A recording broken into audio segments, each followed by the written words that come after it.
It's a Wednesday morning. You're hanging out in the break room. Rochester's Classic Rock 96.5 WCMF. How's it going, buddy? Pretty good, buddy. What's going on, female buddy? Doing good, buddy. 43 degrees and drizzly, depending on where you are right now. Going to be cloudy. Looks like the rain's going to go away, but I've been saying that like 3 out of the last 4 days. And Yeah, but this is it. Is it? I'm telling you, man, next week is phenomenal. Here comes the sun once again. Starting tomorrow. Okay, the sun does come out, although a high of 56 tomorrow. It will be the coldest day of the week. We'll be in the 30s both Thursday and Friday to start the day. But Friday, high of 63. Saturday, high of 66. Sunday, a beautiful, sunny, 70-degree day. Nice. Here in fall. You guys hungry? What do you got? Oh, well, if you go upstairs in our break room, there's The actual break room. Yeah. Not the not fun break room, but the break room people want to be in here. There's still about a quarter of a sheet pizza left over from yesterday. I'm shocked. Yeah. Cold pizza. We never have leftover anything here. Well, but you didn't go eat yesterday, right? No. Okay, that sounds about right. A quarter of a sheet pizza left over. Yeah, so if you're interested, there's about 10 pieces of pizza from yesterday left upstairs that was there. Nibbled on a little bit. Yeah. You guys interested? Nah, I'm going to let the mice have it and the rats. Yeah, normally I love cold pizza, but just based on the amount of mice I've seen around here, I'm going to pass. Okay. Not taking that chance. I do want to be clear. It's not cold pizza. It's room temperature Yeah, pizza. the best Yeah. kind. The best kind. All right. So, like, you're a bitch, Tommy. So I understand why you would have the take that you have. Yeah, Nucky. If the summer, It's rancid. It's not rancid, man. It's day old dairy products. I guess to your point, if there was one pizza that would go bad the quickest, it would be breakfast pizza. Is it breakfast? No, this one had peppers on. Probably for this the is regular breakfast. pizza? No, I think it is. I think they did peppers. Oh, and wait, onion day broth. old eggs? Yeah, because you got eggs and all the meat's on there. Yeah, but you cooked them. It's probably fine. No, man. Hey, day old chicken ass. All right, Kimmy. I'm shocked that you wouldn't eat pizza. Okay, No, so I probably if I could guarantee nothing else touched it. it was in the box. It's been in the box.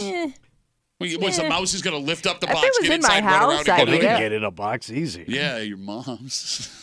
Mice get in my mom. Yeah, that's how big it is. In My there. mom's vagina is infested with mice. Yes, All I've right. tried to put a trap down there, but we lost it. Kimmy, what were you saying? I'm sorry.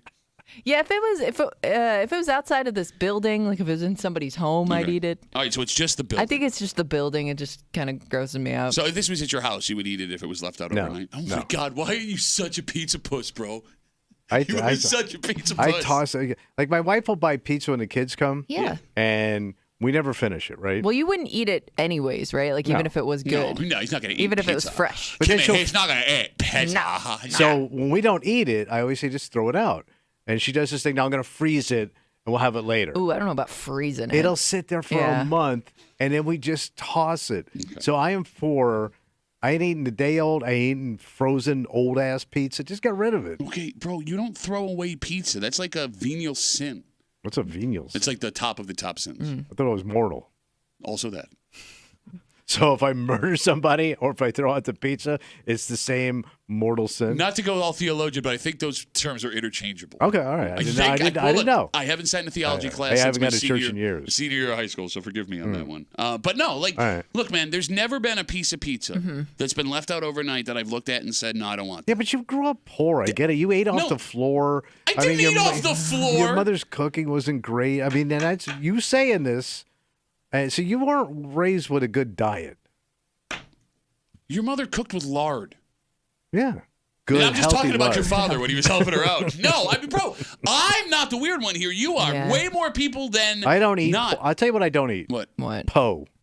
I ain't po and I ain't eating po. No, eating leftover pizza is not po. That's Eating how pizza poor left out people over. eat. No, that's how everybody Eating eats. leftover pizza is called appreciating the pizza. It's called being an American. A poor American. From the lakes of Minnesota to the hills of Tennessee.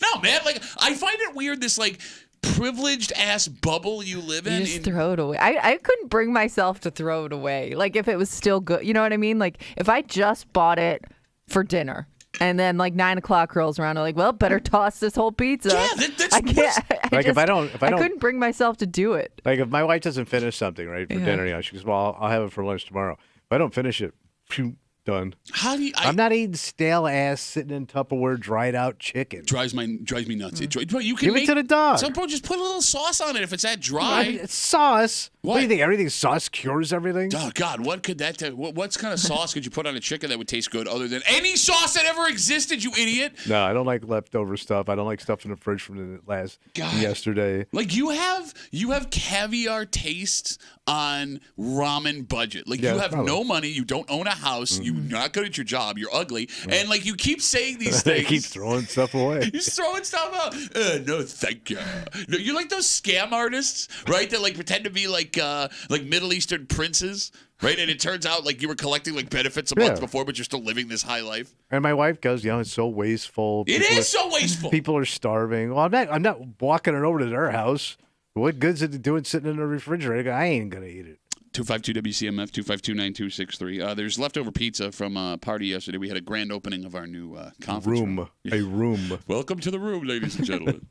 But all right, so let's time this out here. It's 6 o'clock in the morning now. Right. The pizza showed up here yesterday at 10 a.m. Yeah. So that means the pizza has been here for 20 hours. Yeah. Kimmy, what is the punch out limit where you're no longer eating pizza that's been out? You do a day. So 24 hours. Yeah. I think it needs an autopsy. Yeah. So Maybe even a little less. Because I'm thinking like normally I know he's very disappointed we didn't laugh at his autopsy joke. He know. literally looked I know. around the room if you watched the live stream. Nothing. Autopsy. Huh? Is this on? Stage left? Stage right? Is this on? let's say I get pizza a little later at night. And the next morning I wake up, I'd still eat that pizza. But by like the But time not in the afternoon, fridge, but the sitting time, out. yeah. But by the time like afternoon rolls around, I'm gonna that pizza. I got to make a decision. So on that lunch is pizza. where you're pulling the shoot? Yeah. Okay, gotcha. Yeah. I'll go dinner. I don't even care. I will give it a full 24 hours. Like once something that needs to be refrigerated has not been refrigerated, I don't want to get the trots, man. I don't want to get the squirts. Bro, but here's the You're thing. going to get the day-old pizza squirts. That's never happened to you. Yes, you get squirts. Oh, you got the day old pizza squirt? I've had squirts. No, I got it. Did you get Every it from human pizza? being has had the squirts. Did you get it from pizza? Probably. No. Or probably bad food. Probably. 252 WCMF 252-9263. Let's talk to Ben. Hey, Ben, how are you, buddy? I'm good.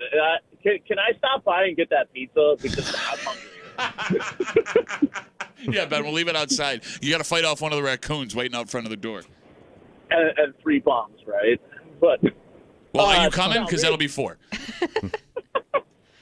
no, I was actually calling for one thing. Oh, my name's Tommy, and I'm such a rich bitch that I can't eat day-old pizza because I have the system of a 12-year-old girl, and I can't.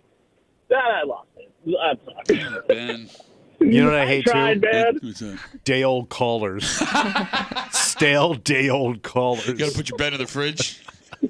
I tried, man. Yeah, great try, Ben. Great try. No, you You burned, had it for a little while. you burned his call right out of the gate. It's Too over. early. It's all over, Ben. Thanks for the call, buddy. Have a good rest of the day. It's stumbling out of the blocks for you. Kimmy, are there other foods you can leave out all night and then eat the next day? Because pizza does seem to be unique in that way. Yeah, I'm trying to think of Like if we go delivery, like I wouldn't eat Chinese the next morning if I No. didn't refrigerate it.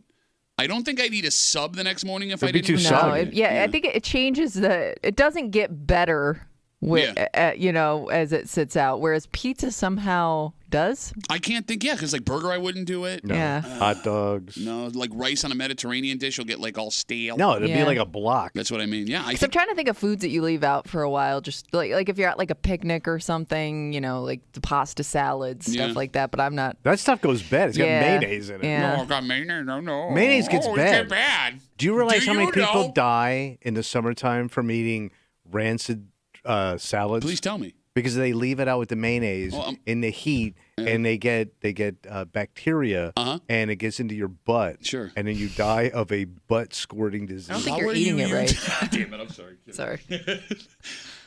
How many people? How many people? You said, do you know how many people? I think it's I think it's in the thousands. Thousands of a people year. every year. Thousands of In- Americans in every the year summertime. die from poisoning from leaving From the salads squirts. out. Okay, gotcha. Yeah, you could die from diarrhea. Yeah, they killed half the people in the Civil War. Yeah. We have now medication, and we don't live in countries where diarrhea wipes people out. We still have some problems in this country. According to some politicians, we're going to fix it. There are certain things that I don't know if you're supposed to refrigerate, like pies. Because you know how like sometimes like Thanksgiving and people pick at the pie, but there's still some left over. Yeah, like, yeah. Are you supposed to refrigerate that, or can you leave it out for a while? Because I'll eat that, like an apple pie. I'll have a slice of that the next Pie morning. out uncovered all night. Yeah, I'll eat that. What's the problem with that? Okay, all right. No, I'm offended you would even ask that question. And there are some foods that age better out because there are some pies and desserts that Yeah, age like better baked out. goods. Some of those, I don't know. Like I'll tell you, there's nothing better. There's Yeah. nothing better than like a vanilla flavor, like the white cake, yellow cake, whatever, with like chocolate frosting. If you leave that out uncovered and it starts to like get a little bit crispy, Oh no, I'm not. I don't like the it's my texture. favorite kind of cake. What about fudge? Yeah, I'll eat fudge that's left out. Really? You like fudge? Yeah, I love fudge. You like fudge that's been left out? Yeah, I love left out fudge. Yeah. Why didn't you tell me, man? Why is that? I just got into the fall fudge game. Get the hell out of here. Yeah. Where can I find that? I got a little kiosk in the men's room. Huh, what's your business called? It's called Uncle Tommy's Old Time Fudge Factory. From fudgy to your face. Oh. Sauce. What are you, Carson? Taste my fudgy. Stop it. By the way, what a terrible thing, because fudge isn't refrigerated in the first place, you idiot. Well, you're lining up for it, you idiot. Every place you go, I fudge opened is my out. kiosk. Oh, I It's the thought first it was- one in my room. Is it not refrigerated? No, fudge is not refrigerated. Fudge is left out. I just thought they kind of took it out of a. They take it out of a It's case, covered. but it's Yeah, not I- refrigerated. okay. And All there's right. also places where you can just grab a block of What fudge about off the cheese? counter. Because some people like cheese room temperature, right? Yeah, well, like Yeah. you Italians. Well, Italians are French. Well, I always thought you took the cheese out to make it room temperature and then put it back in the fridge. Would you eat it? Block of cheese sitting out all night. Yeah, I would eat that. Kind of runny. No. I don't want to. If it's like a harder cheese, like a Yeah. cheddar, or like an American, I'd eat that cheese that was left out all night. But like no runny cheese, I don't want that all night. No. Okay. I don't All think right. so. No runny cheese. I don't really love runny cheese. Like warm cheese.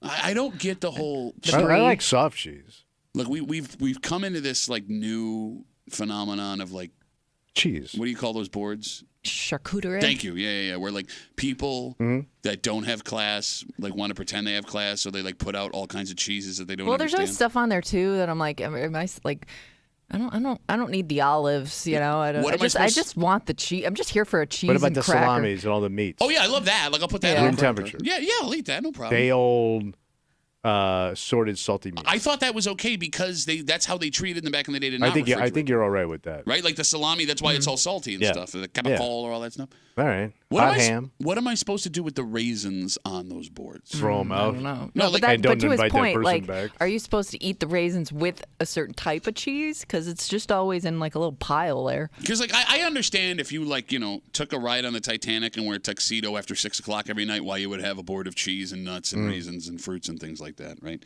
But like, you work at Paychecks, man. You Yeah. don't need to put out a wooden board full of food that you don't normally eat. But it's fancy European style. I'm convinced that people who like tell you how to do charcuterie boards or like sell them, they put on new random foods just as a joke to see how people will use Oh, them. okay. All Because right. like these foods don't go together. Okay. What's a date?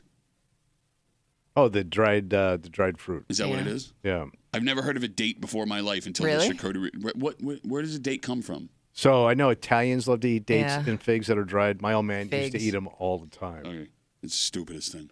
Well, it's not stupid. It's a dried piece of fruit. What's it taste like? It's very sugary. Oh, It almost tastes like candy. gotcha. Like if it tastes like candy, but not good. It's like, hey man, would you like a testicle that's been severed and left out for 3 weeks? They're Like, not here's- bad, I'm telling- Here's a thing full of, they look disgusting. They're not that. They're not. Well, they do. They look very shriveled and dark. I don't, much like your soul. I don't get dates. I don't get figs. I love figs. I don't get any of that stuff. Italians love figs. Like any Italian will just bow down to figs. They're delicious. Big on figs, yeah. 252 WCMF. All right, so you are the connoisseur, Tommy, of what you can and can't eat after. You just throw stuff away. But you have no background in this stuff. You don't know Yes, what I you're do. talking I about. worked in the food industry. Yeah, you wiped your ass with meat and sold it to people. But refrigerated meat. They had refrigerated ass. It was a ass to meat. It was ass meat forward. Yes. But this man is a professional. Okay. Michael's on CMF. He's going to clear this all up. Hey, Mikey, how are you, This is buddy? Mike the chef. Hey, how are you? Mike, What's up, chef? Shut up. Hi, how are you? Hey, chef. what's up, Mike? just relating to what you guys are talking about on here. Okay, I've been a chef for 35 years. Ooh. Thank you, chef. Proteins are what you don't want to leave out. Okay. Bacteria will form on proteins within about 3 hours. Okay. that's in sausage, meats, and things That's why you like got to that. swallow your protein quickly so it doesn't get rancid. Good call. That's a great call. Yeah, eat the protein. Tommy, you're disgusting, and it's hilarious. Thank you, Chef. Shut up. You know that is my biggest pet peeve. Shut up. You don't work in the kitchen. He's just Michael. He's not the president. You don't call him chef. He's president of the protein. Shut up. No, you're president of the proteins. No, your mom was last I night. said you first. She ate it all up. Michael, you were saying you were on the protein, and then you were going to say something else to top. What can we leave out, Michael? This call. Chips, things that are dried, things that are yeast is okay for a while. Oh, so Tommy's mom's good to be left out? Oh, my dear Lord. You did this, Michael. This is all your fault. You're not going to get through this. All right, so you're saying you can't leave out protein, so pizza would be bad too. I didn't know we were talking to Chef Michael from Shea Bitch.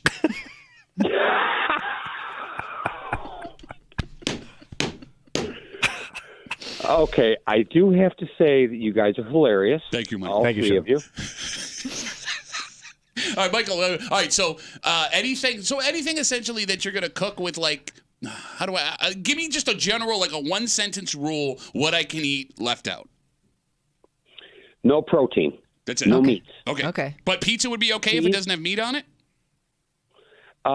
Yes. Anything dried, chips, all that stuff. Bread. Bread. Listen to Tommy name dry things. Well, in the you break ate a room. lot of dry bread when you were a kid, right? Your mother never bought anything fresh. And I had a buddy. Well, no, we went to the bakery. Yeah, but outlet. you always got that one on the show, like the day. Did you go to that day old Yeah, joint? we've talked about this. Yeah. And the Entenmann's outlet. We Yeah. would go there, or Freihofer's outlet. Like Yeah. it was great. I loved Yes. it. Oh, I bet. Yeah. Yes. I used to go there. Yeah. So you're gonna go ahead and make fun of Michael now over at Shea Bitch. Yeah. You can't get a reservation. My parents took me down to the butcher shops on Hudson Avenue years and years ago. I'm going to be 60. That's I've happy been doing birthday. Hey, Michael, we're It was super last month. happy birthday, buddy. Yeah. We're super late, buddy. I gotta go, but thank you for the call, man. I really appreciate it. Have a pleasant day, guys. There goes Chef Michael. Thank you, Chef. What did we get out of that? Nothing. We got No, nothing. don't leave out protein. Oh yeah, anything Yeah. with a face on it. Oh, yeah. Anything with parents don't leave out. Orphan Day old children. pizza's anything. fine if it's just a cheese pizza. Yeah. All right, let's take a break. We got a dynamite, eat your pizza kind of break before Yes. this morning on CMF. It's Wednesday. You know what that means? Hate. Yep, Hate Mail of the Week coming at you just after 8 o'clock. A man very upset with your self-driving car take. Because if one politician in our area has his way, by next year we'll have the option to jump in these self-driving Big cars. push. But this man, in He his don't like the car. well, in his rambling, angry letter, because no, he doesn't. It's more of a technology question or point. He does. We can boil it down into one question. Right. How much are you willing to trust a computer with your life? You do every day. We'll get not like this though. Wow. So we already know he's wrong. So we'll get to that just after 8 o'clock. And deals all over the place in the NFL yesterday. The arms race is on between a team that's a legitimate Super Bowl contender and the Jets. Okay. We'll get to that just after 7:30, plus a whole bunch more. But first, Tommy. Yeah. We all did stupid things as teenagers. Oh, sure. Put an exclamation point on that if you were drunk. Right? But, like, we don't know the plans if the allegations for these three teenage boys were true. This could have been a money-making scheme. This could have been a scheme to get them a new best friend. And if it was the second one, it would take some time. Oh. We'll get into it next here in the break room on CMF.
This could be an attempt at getting money. Oh. This could be a chance for a new best friend. Oh, all right. And if How does it work? If it's the second one, it's way more work than maybe is worth.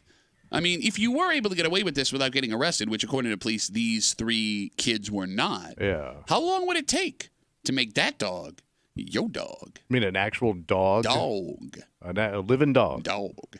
What happened? You're hanging out in the break room. Rochester's Classic Rock, 96.5. WCMF, just after 6:45. There's very few things that kids, no matter what their age are, right, 8 or 80, will listen to their parents about. The good news here. What's the good news? 1/2 of adult children will take this advice from their parents. The bad news, I think it's safe to say now, there's no guarantee your parents know what they're talking about with this. And we'll get into it just after 6:45 here in the break room on CMF. 3 teenagers have been arrested just east of us after police say they tried to steal a dog. Oh.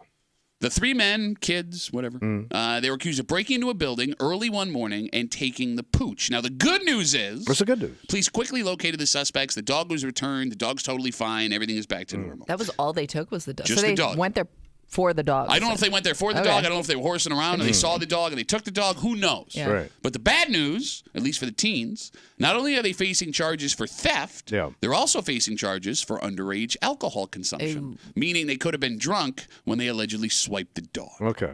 But what we don't have in Drinking boys, really? 2 18-year-olds and a 19-year-old.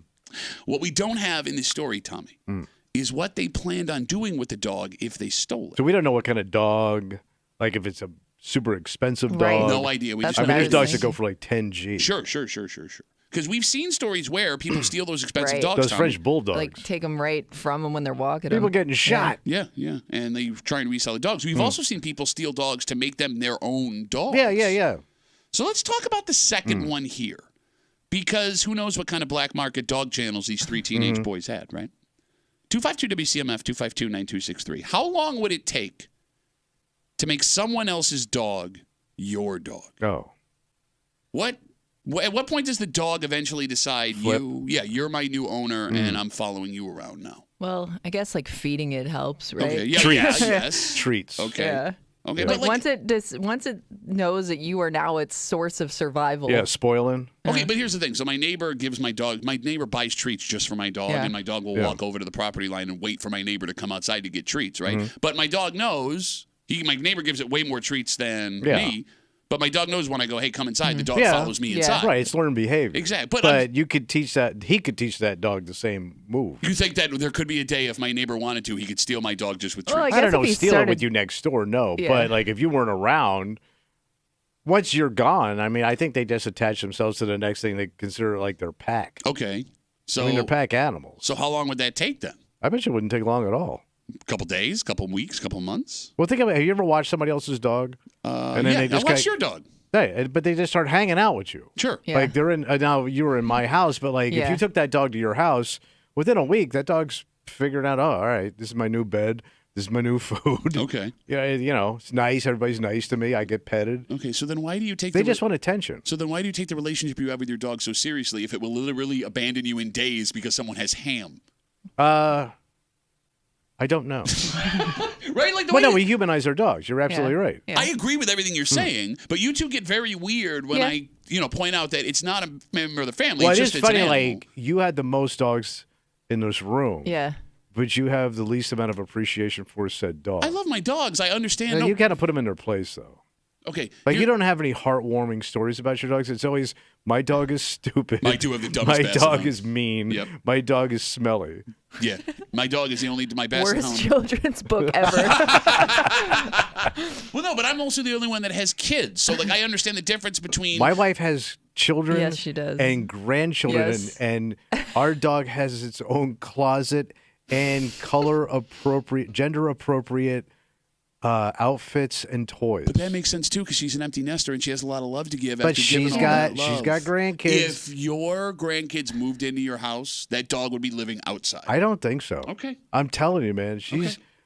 She is so bonded with that dog, and that dog follows her around. No, but I guess the difference, and this is the perfect illustration here with these kids accused of stealing Yeah. this dog, right? Like, if my daughter started getting candy from a neighbor, she wouldn't eventually move in with the neighbor and forget sure I about existed. that? No, I guess absolutely. no. No. But like my dog, if my neighbor decided to just feed the thing and I stopped giving it attention, Oh, yeah, right? it's gone. It's gone. It'll live with him and it'll forget I ever existed. Like that's why when you go, oh, you treat Probably your won't dogs like-" forget you existed because you see those videos of like dogs that have been separated from their owners for like years and they instantly go nuts when they see their owner again. Okay. I mean, they understand comfort.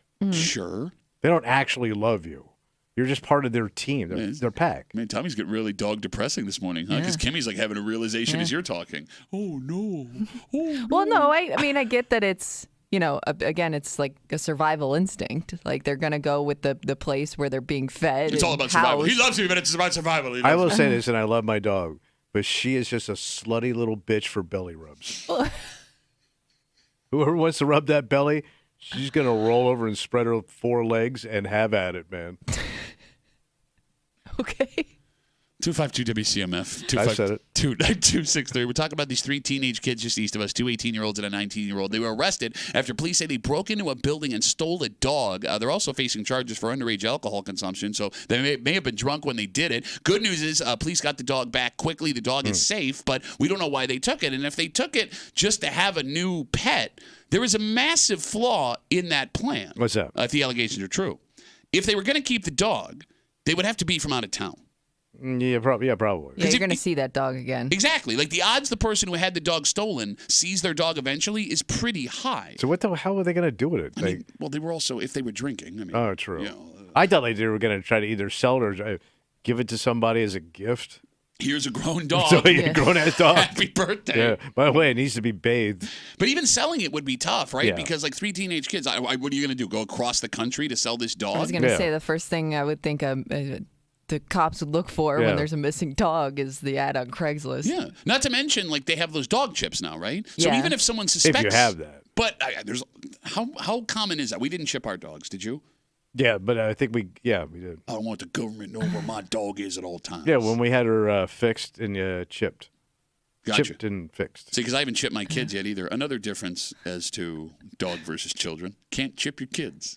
But again, the chip is only good if they scan it. Yeah, and, Yeah, because your dog had the chip. Yeah, 'cause and I- he They had to, went they had to bring it to Yeah, a so- shelter or something. Yeah, like it's not like a GPS tracker. It's like when they get to the shelter, if they're brought in somewhere, they can scan it and see where it came from. How long until we get to the dog GPS tracker? They I have, bet you it's out. yeah, you can attach something to their collar. Okay. Like that- you could put an yeah. air tag on. Yeah. Oh, I guess something you're like right, that. yeah. They too. make air tag collars. They make AirTag collars. They do. They make, we may or may not have one. You have an AirTag for your dog. No, not yet, but I'm sure it's coming. But my dog Yeah, doesn't but- really leave. And with that, though, I mean, if somebody stole your dog, they could just take the collar. Right, You know what I yeah. mean? No, I'm It's saying not- yeah. It's more like- if the dog just Yeah. gets loose, like Kimmy's situation. No, I get what you're saying. I mean, it just does. It does seem weird with all the technology and the money that people are willing to spend on their dogs because people will spend a fortune, a freaking fortune. Oh, yeah. Right? Like people are spending tens of thousands of dollars a year for their dog to play with other dogs during the day while they go to work. those doggy daycare. Exactly, centers. that's Those a- ones in the cities are amazing. That's a real thing that exists. Oh yeah. Like how we haven't gotten to, I have a way to track your dog. Look at this computer and the chips inside them. It's got to be. It's got to be. I don't know.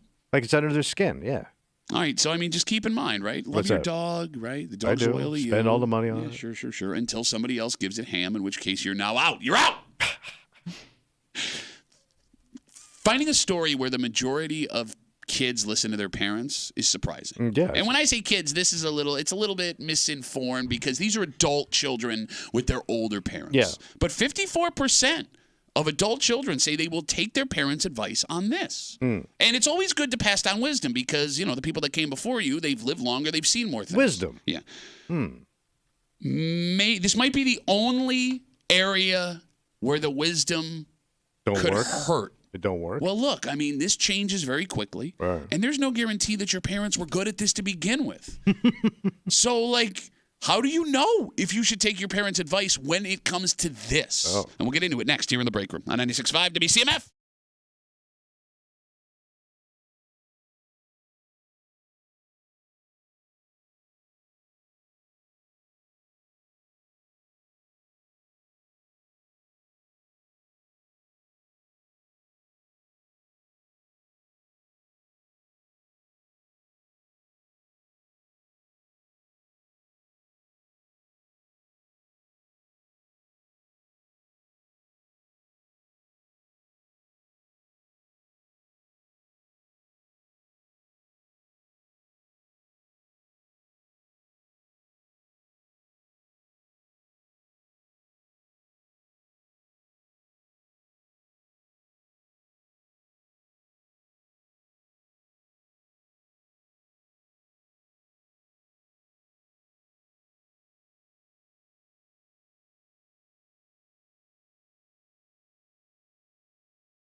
Now, you can make the argument with most things. Yeah. Listening to your parents is a good idea. Oh, yeah. Right? They've been around longer. They have wisdom. They've failed. They've succeeded. They can help you in your journey. This may be the one thing, however, where that's not a guarantee. They can't help? Nah, it depends. But you would know if they were good at this anyway. And even further, if you can't get this advice from your parents, it's almost impossible to figure out who you can trust. So you're screwed, Pat. You're hanging out in the break room. Rochester's Classic Rock 96.5 WCMF. We got your chance at $5,000 a day. $5,000, that might help. It's easy to win. You download the free Odyssey app, log in, listen to WCMF for an hour each day. All right. Minimum of an hour. But you should then listen. I'm locked in Yeah, you after got that it. hour. That's your daily entry. Oh, perfect. One daily winner of this national contest will bring home $5,000. $5,000, gimme. Fall into $5K a day. Download the Odyssey app. And good luck with your friends from the break room on CMF. Just after 7 o'clock this morning, there is a town that is doing something to improve its infrastructure. Good. And this story is normally pretty boring, but Kimmy is dead on about something. Oh.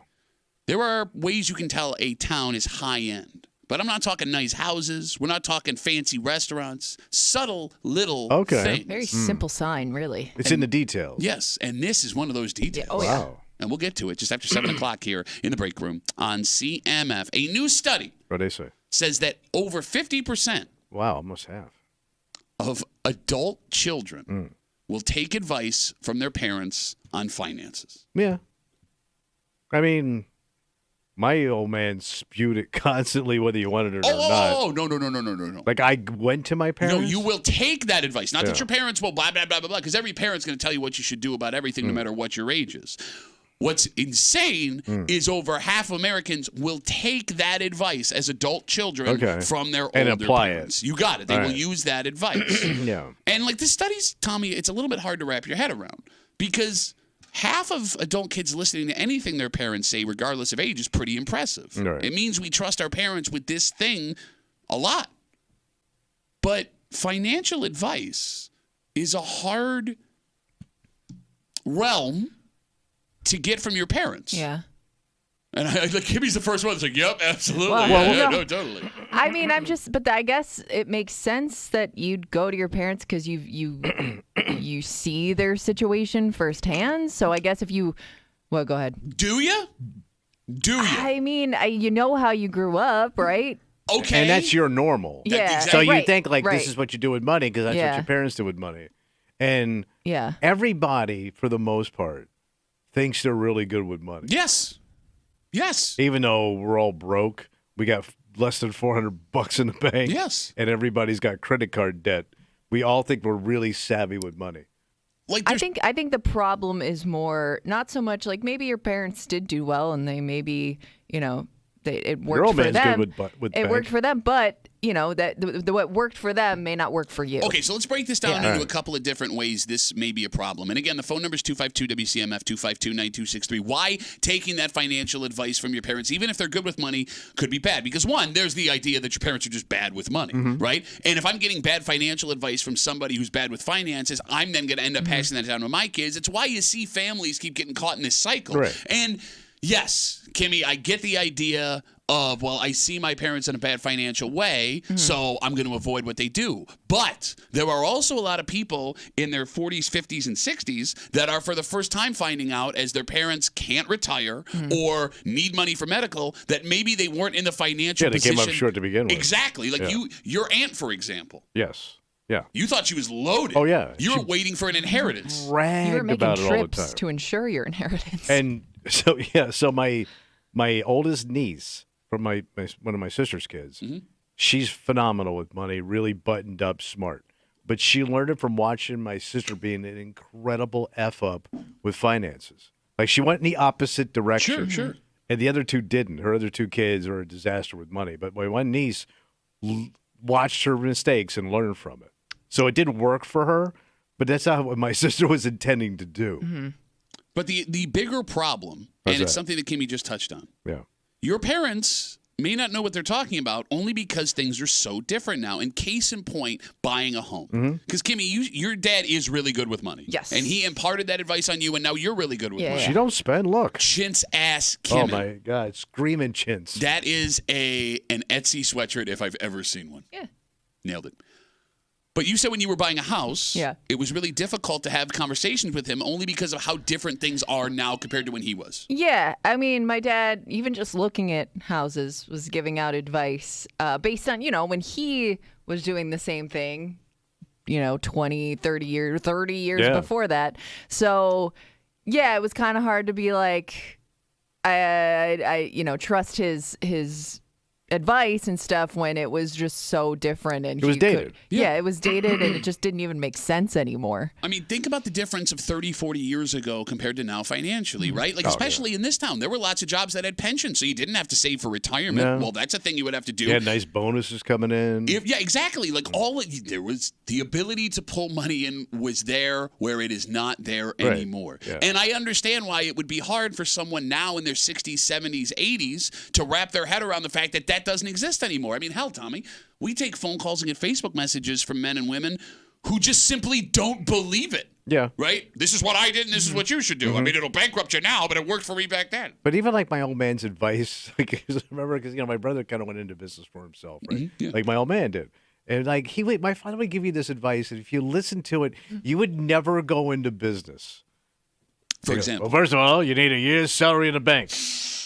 And then you also need to have all your bases covered. You need to have your mortgage paid off and no car payments. And then you cannot take any money out of that business for 3 years. And blah, blah, blah. I mean, when do I start this? 30 years from now? I'll never go in business. Like, it was just insane. Like, I love these people. The first thing you got to do when you buy, you need to have a $10,000 cushion in the bank before you do anything. Good. I'll start living when I'm 60. Well, I mean, even like the simple, like there's this idea now, Kimmy, and we see it all the time from these like influencers, grind influencers on social media. You got to have 6 months of your salary saved up, ready to go. Okay. How? Okay. Or they'll say, I'm ready to retire at 40. Shut up. Yeah, because you got suckers buying your book. But like as we talk about this study, that now 54% of adult children will take financial advice from their parents, And they're doomed. and the problems that could show up. I mean, like, don't get me wrong, man. There are grown-ups, as I said, there's a 38-year-old man. Yeah. Older people who they know what they're Yeah, talking they're about. frugal. They're good with money. And it's smart to listen to those people. But like you said, everybody thinks they're good with money. So you can't look at someone who thinks they're good with money, who's bad with money, and tell them you're bad with money. Just age, period. The difference in age and generations could be the biggest problem. We know now that younger people are graduating with more college debt. That's been a trend over the last 30 years. All right, so you're already in the hole. So we also know that people coming out of college now are being paid less in their starting jobs adjusted for inflation than they were 30 years ago. That's a double hole. You also have fewer options than your parents did. For example, it's a lot different for someone 18 to 23 now than it was 30 years ago. If your parents have a steadfast belief that there are certain financial goals you have to hit by a certain age, you know, by 27 you should own a house, by 35 you should have X amount saved for retirement, by 50 you should blah blah blah blah blah blah blah blah. It's just not going to work. Well, it's a new day and age. Yes, it's not feasible. And But you're going to work longer. yeah. You're going to work longer. Because I remember that new rule used to be you had to have all your bases covered by the time you were 30. What does that mean?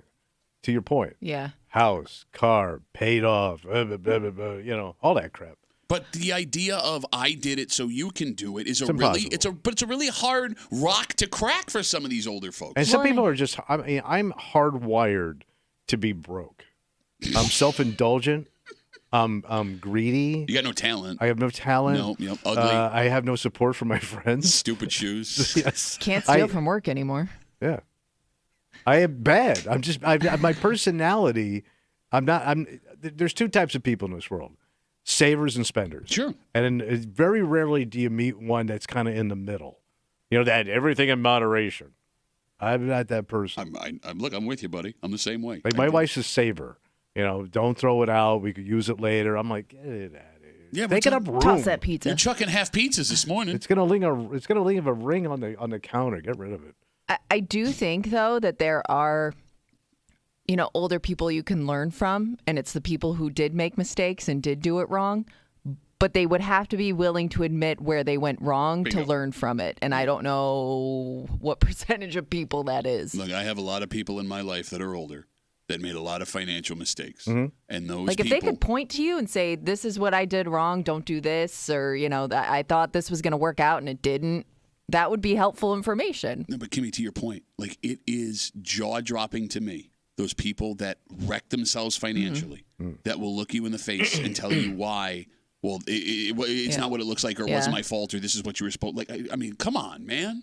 I get that bad things happen and some things are out of your control, but come on, man.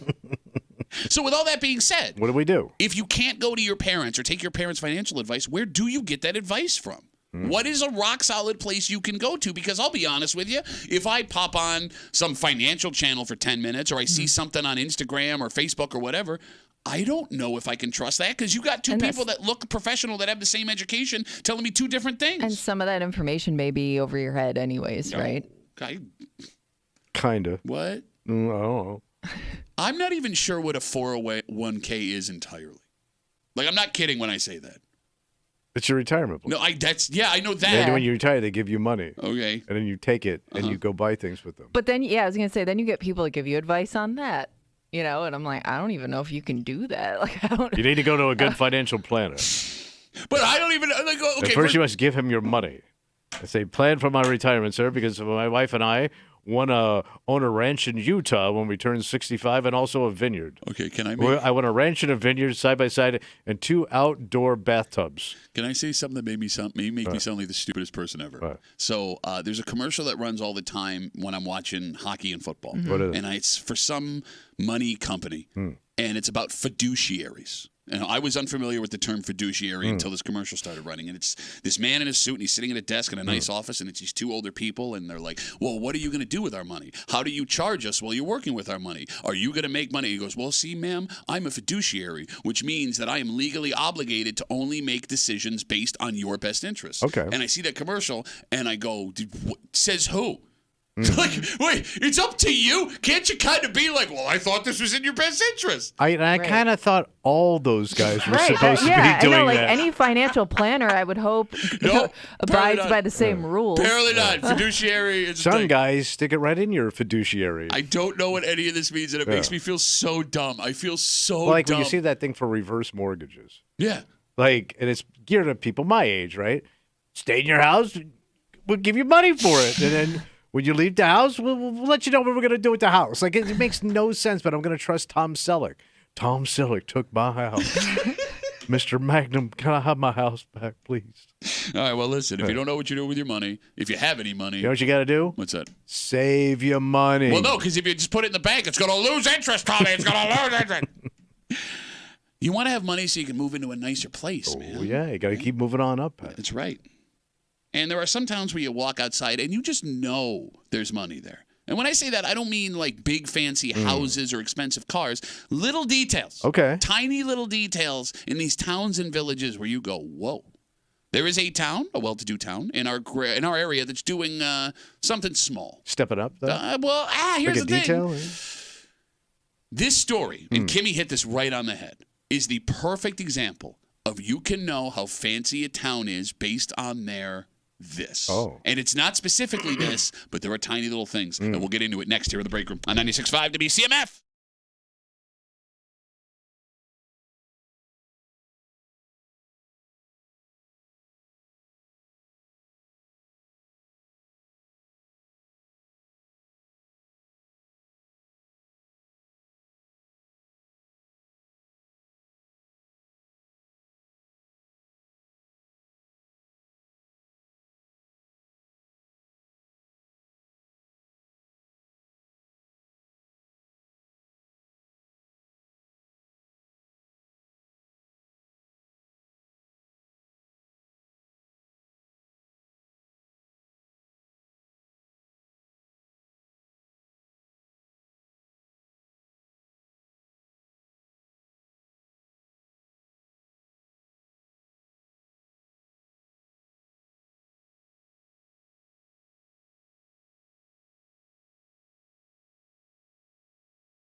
There are things you will see in a community where you just know. Yeah, what's that? What do I know? You know exactly how expensive this place is to live. You know how snooty the residents are. Yeah. How much that craft cocktail is going to cost you at the local bar. And it's way past how big the homes are or how fancy the cars are. Because one local town is making an improvement to something that seems kind of pointless. You just replace these, probably be less expensive. But someone in this room believes something like this really tells you how fancy and quaint a town actually is. You hang it out in the break room. Rochester's Classic Rock 96.5. WCMF just after 7:25, 7:30. We got an arms race in the AFC East, buddy. Oh, yeah. One team that believes they are a Super Bowl contender made a move for a wide receiver that they think will put them over to the top. Who's the other one? And so did the Jets. Look, I'm not going to lie to you. I'm not 100% on board yet with what the Bills did. And we're going to talk this out because I want Kimmy's opinion because I value Kimmy's football opinion. That being said, what the hell are the Jets doing? What are they doing? I don't know. I kind of thought, I don't know. I guess credit to them for not giving up yet. Credit to them for just making more mistakes. We'll get to this story just after 7:25, 7:30 here in the break room on CMF. The town of Brighton are upgrading their historical streetlights. Oh. So I don't know if you noticed, if you drive through Brighton, they have old school streetlights. You could almost tell the line from where you cross from like the city to Brighton or the next town over, or like Henrietta to Brighton, based on these things. It's those ornate curly Q ones. Did you just use the word ornate, you bitch-ass bitch? And you immediately knew what they looked like. Because I didn't really realize it until I saw the picture. I was like, oh, yeah, that is where you see them. So when we say replace them... I appreciate a good light. A good lamp. I'm going to talk to Kimmy now. Yeah. Long story short. Now, they're still going to look old-timey the same way they did. They're just going to have like modern guts preserving on the inside, them. Right? LED. Exactly. That's exactly what it is. Yeah. Now, this feels like a nothing story because it kind of is a nothing story. But, Kimmy, you saw this story, and you said something like this matters. Well, I think you can tell how fancy a town is based on something as simple as the street lights. Because it seems like those towns... They value beauty over function. Okay. You know what I mean? Like because they could have replaced those streetlights a long time ago and probably gotten something, brighter, nicer, probably more just again functional. But like you got to preserve the history. You got to preserve like the aesthetic. quaintness, the aesthetic. You said it, quaint. Yeah. No, because you're right. Like this is totally pointless. No disrespect to Brighton, right? Like, fine, because I'm sure like those old lights. Get a new light for God's sake. But they do look pretty. Yeah, like nice. They add to the ambiance of the neighborhood. Because it's probably you come from bleak. What are you talking about? I come from bleak. You come from Gates bleakness. It's probably tougher. You can't have anything like this nice in Gates. It means somebody's backyard over their above ground pool. Yeah, it's a bug zapper. You were saying, Kimmy? I mean, because just based on the fact that this is a story, it's probably a pain in the ass to change those lights out. Yeah, and expensive. Here's what a pain in the ass it is. Yeah. RG&E says they have to replace 650 lights over the next few years. Years. That's just one and guy I'm on sure a ladder. that like just Larry, hurry up with the lights. Just make it like putting in new modern lights is probably way easier, but you gotta it's all about the look of it. But you said when you see something like this, you know you are in a fancy, quaint, high-end town. Yep. Yes. The second the street lights change, you know you're in a different area. All right. The phone number is 252-WCMF, 252-9263. Finish this sentence. When I see blank, I know I'm in a fancy, quaint, high-end town. And I'm not talking big houses, because every town has some big, fancy houses. We're not talking high-end restaurants, right? Because there are some nice places to eat in not-so-expensive communities. I'm not talking seeing Mercedes everywhere, because you can drive a car in any town. We're talking the little things, the details that only a town with the money and the time and time is key. And lack of problems would be able to worry about. So what I notice all the time wherever I go, because Pittsburgh's got this all over the place. Yeah. It's pointless landscaping. Oh, that's a good one. So you'll see when, like, under the train trestle, they'll have, like, these beautiful, like, flower beds and shrubbery. And you'll see people, they have the guys out there weeding it, getting it ready for, like, the Memorial Day parade and the Labor Day parade. But there's, like, pockets of it all over town. And it's nobody notices it. You drive, you just whiz by it in your car. Yep. It changes seasonally. Yeah, oh, yeah. And the hanging flower baskets. They have them all, and then they switch them out to mums in the fall. That's a really good one because people don't understand how expensive that stuff is. And somebody's got it. So there's a guy in the morning in Pittsburgh. When I get up and I drive out, he's on a tractor. It's 5 o'clock in the morning. He's got a gigantic water tank behind him. And his job every morning, is to water that stuff. Is that a good job or a crappy job? I think it's a great job. Well, yeah, you think it's Bro, a great job because you're no into that boss stuff. on your ass. Nobody else is getting up to check on you. Yeah, I watered it. Who knows? Maybe it's water. It's done. Like the days it rains, you're off. 252 WCMF. Kimmy, when you see blank, you know you're in a fancy. I think it's all about the lighting. So the lighting for you. Yeah, it's always because the I've lighting. even been to like those quaint towns too, where they have like the lights strung across the street, and then you know. Yeah. You got bank. All right, I got the String lights. You got bank. That little main street. I got the number one. Yeah. Number one. You know you're in a fancy, quaint, high-end town when there are an obnoxious amount of crosswalks. If you go into a town and there's a crosswalk every 25 feet, that is because think about it this way: like Pittsburgh, for God's sakes, you don't need that many crosswalks. So Walk down the effing sidewalk. So that would have to be a very walkable place But too. all of these towns are quaint and wild. Where you can stroll. Pittsford, Fairport, Skinny Atlas, places like that. Like you can't drive through the town because for some reason the idea of walking 20 more feet down the sidewalk to cross the street it's incomprehensible.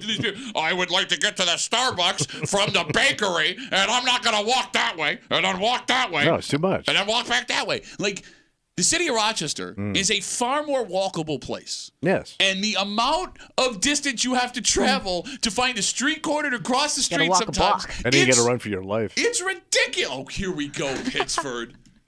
I'm not going down there anymore. So the other one we have in Pittsburgh, What? we have random dog bowls.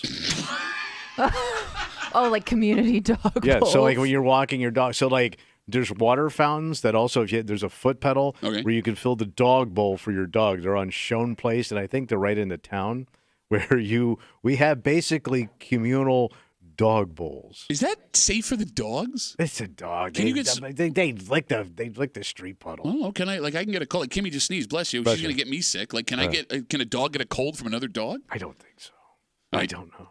252 WCMF 252-9263 with this story that Brighton is updating their historical streetlights, as in they're taking out the guts and putting in LED streetlights. Like, it's pointless, right? You can just upgrade the lights, period. It's probably going to be way less expensive, but it matters to a town like this. And Kimmy's right?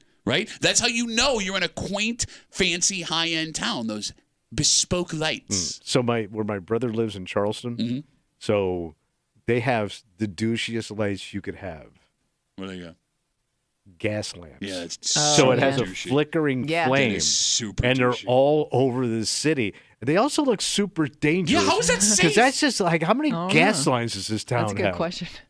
And like, if you want them for your house, you can have them, and the city controls the gas. 252 WCMF. But it looks pretty cool. 252-9263. Folks are waiting on hold. Finish this sentence. When I see blank, I know I'm in a fancy, quaint, high-end town. Bob is on CMF. Bob, how's it going, buddy? Not bad. So Tommy took my first one, which is all the plants get watered. Okay. But I drive through Victor, and in Victor, they always have, the entire town has decoration, like for the holidays or for something. So you're saying like the town will decorate itself Like for the wreaths Christmas, on the- Hanukkah, yeah. Halloween, things like that. Yeah, exactly. And they're not like, businesses putting up the decorations. They're like The town town, yeah. decorations attached to signs or light poles or something. Okay, I'm trying to think. Does every town do kind of Yeah, stuff? 'cause They even do, but I downtown think here, it they depends do how the- much. Yeah, depends on Yeah. like every town puts a little nativity scene up, right? Okay. Does Gates do one? Well, no, Oh, actually, they stole baby Jesus. I forgot. Bob, thanks for the call. I appreciate Yeah, it. he's adopted. Joke's on you. Every front yard in Gates has a nativity scene. So who's laughing I now? guess you really don't need it. I think too, like when you pull into a town, like that greeting, like they always have like that area to greet you. That's the official town sign. Yeah, like how ornate that is. Because Webster's got a really douchey one. Bro. It's on the side of a hill. And it's made out of plants. Yeah, you're right. It's made out of plants. Yes. No, you're right though. I mean, Webster is the king. Like, right? welcome to Webster, get a load of us. But like when you see like those hand carved signs with like the gold inlay, Yeah, like on the yeah. letters and stuff, versus like the metal sign that says like Right. "Welcome to It's all Chi-Li." rusty. It's got like salt stains splattered all over it. 252 WCMF. Rich, when I see blank, I know I'm in a fancy, quaint, high-end town. What is it? It is pet boutiques, because if you're in a low-rent town, you're not seeing dogs running around with hair ties and sweaters on. Pet boutiques. I love how, by the way, what site are you on? Because you start with like, these people are douches, and then you go low-rent town. I live in Victor, so, Well, okay, do you consider A lot Victor of dog sweaters out that way. Do you consider Victor to be bougie, or do you consider it to be working class? It is a mix of both for sure. Can't be. No, you got to go. Because look, Canada. Oh, hold on, Rich. I don't mean to cut you off. Let me Canada. put it this way, man. Okay. When I grew up, it was a working class. Now it is bougie. Oh, when you were there, it was real. Yeah, I was part of the real Victor, and it was rich.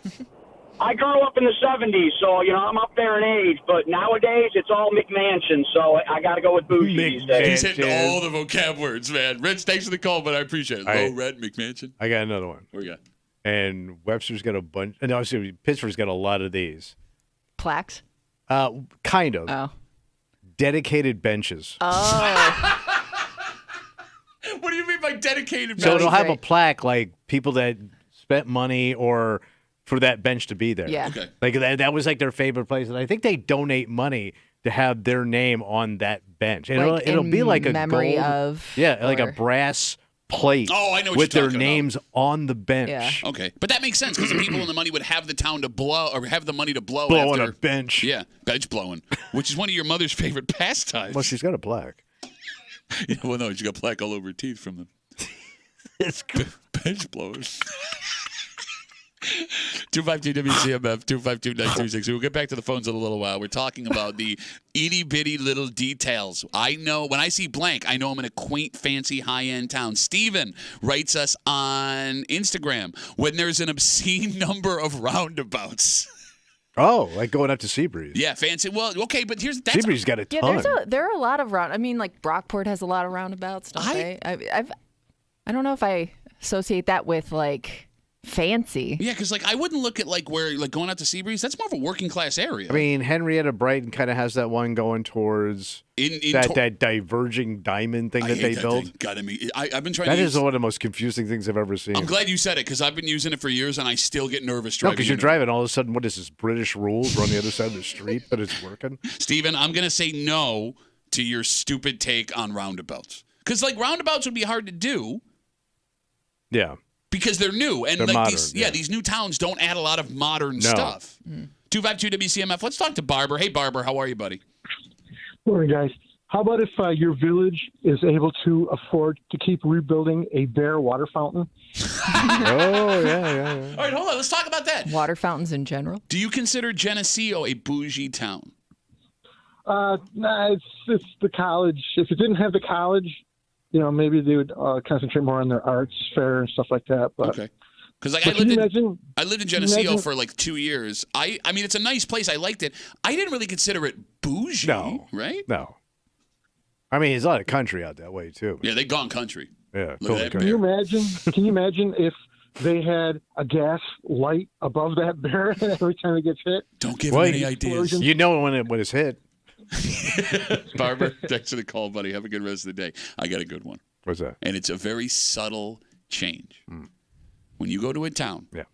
if they have a thrift store, it's working class. If they have an antique store, it's bougie. Okay. And they're the same store. All right. It's the same store. So it's a sign. It's a very subtle difference. That's it. Because It's the difference between a wino and an alcoholic. exactly, like Pittsford would not stand for a thrift store on Main Street. Right. But if you were to put in an antique store, those douches would be all over yeah. it. Am I wrong? No, you're right. Like, 'cause there's so Skinny Atlas. My wife loves going to Skinny Atlas, right? And me and the kids will go there. In fact, my daughter's got a hockey game there this weekend. We got to go on Saturday. Yeah. And there is an antique store in Skinny Atlas that is just packed full of people. But it's like upstairs, downstairs, yes. But it's all junk. Yeah. And I love it because I And it's love junk. creaky. Yeah. creepy. Yes. But like you see these millionaire people walking through this place. Ooh. It's the same stuff inside the VOA or the Salvation Army Yeah. or Goodwill. But Or because a yard sale. Yeah, because it says antique store over the top. Oh, we have to go into the antique store. So the other thing I was thinking of, Pittsburgh's got this too. Well, yeah, it's got all of them. I know. You could just think to what you pass every day on your way in. I don't know how to describe it, but calling it a pointless pocket park. Like a park within the village? But it'd be just like a little area. There'd be like 4 benches, a lamp, and some landscaping in the middle of nowhere where you wouldn't go and sit. Okay. But it's like a little park. And it can't be any bigger than this studio. But it's well maintained. I never see anybody sitting there, even old farts. But and they redo it all the time. You know, when I see those, I always assume, like, towns, villages have budgets. Yeah. Like 1 year, they were like, crap, we have too much money, and if we don't spend it, we're going to have to not use it next year. That's got to be it. All right, well, look. I mean, all of these things we're making fun of. You're right. When you put them all together, it does make a town seem more warm and homey and nice. Yeah. But, like, when you break them down individually, none of them serve a point. There's no purpose in any of them. Well, it makes you. It is pretty. Oh, she's man who lives. If you didn't live in Pittsburgh, you'd be sit right next to me killing this stuff too, on your way to the antique store Or the gazebo, or the gazebo outlet. These men are making so much money they could afford to open their own quaint towns if they wanted to. Yesterday, deals started happening. And right when we got off the air, the deal that rocked the NFL went down because this team, for whatever reason, despite what we saw on Monday night, still seems to think they are a Super Bowl contender. And then right after that, just like the Bills on Monday night said, oh, you want to do something? Well, we're going to do something better. Okay. And here's the thing. Yeah. What the Jets did is ridiculously stupid, and we'll touch on that. I know there are a lot of Bills fans thrilled about what they did yesterday. You're not happy? I'm not happy. It makes me nervous. Oh. And I'm willing to listen to Kimmy because I value Kimmy's football opinion. All right. I may need to be convinced as to why this is a good idea. I thought this was what you needed. You needed help. But you also have to give something up. Oh. And we'll get into it next here in the break room on 96.5 WCMF.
I need our tax break.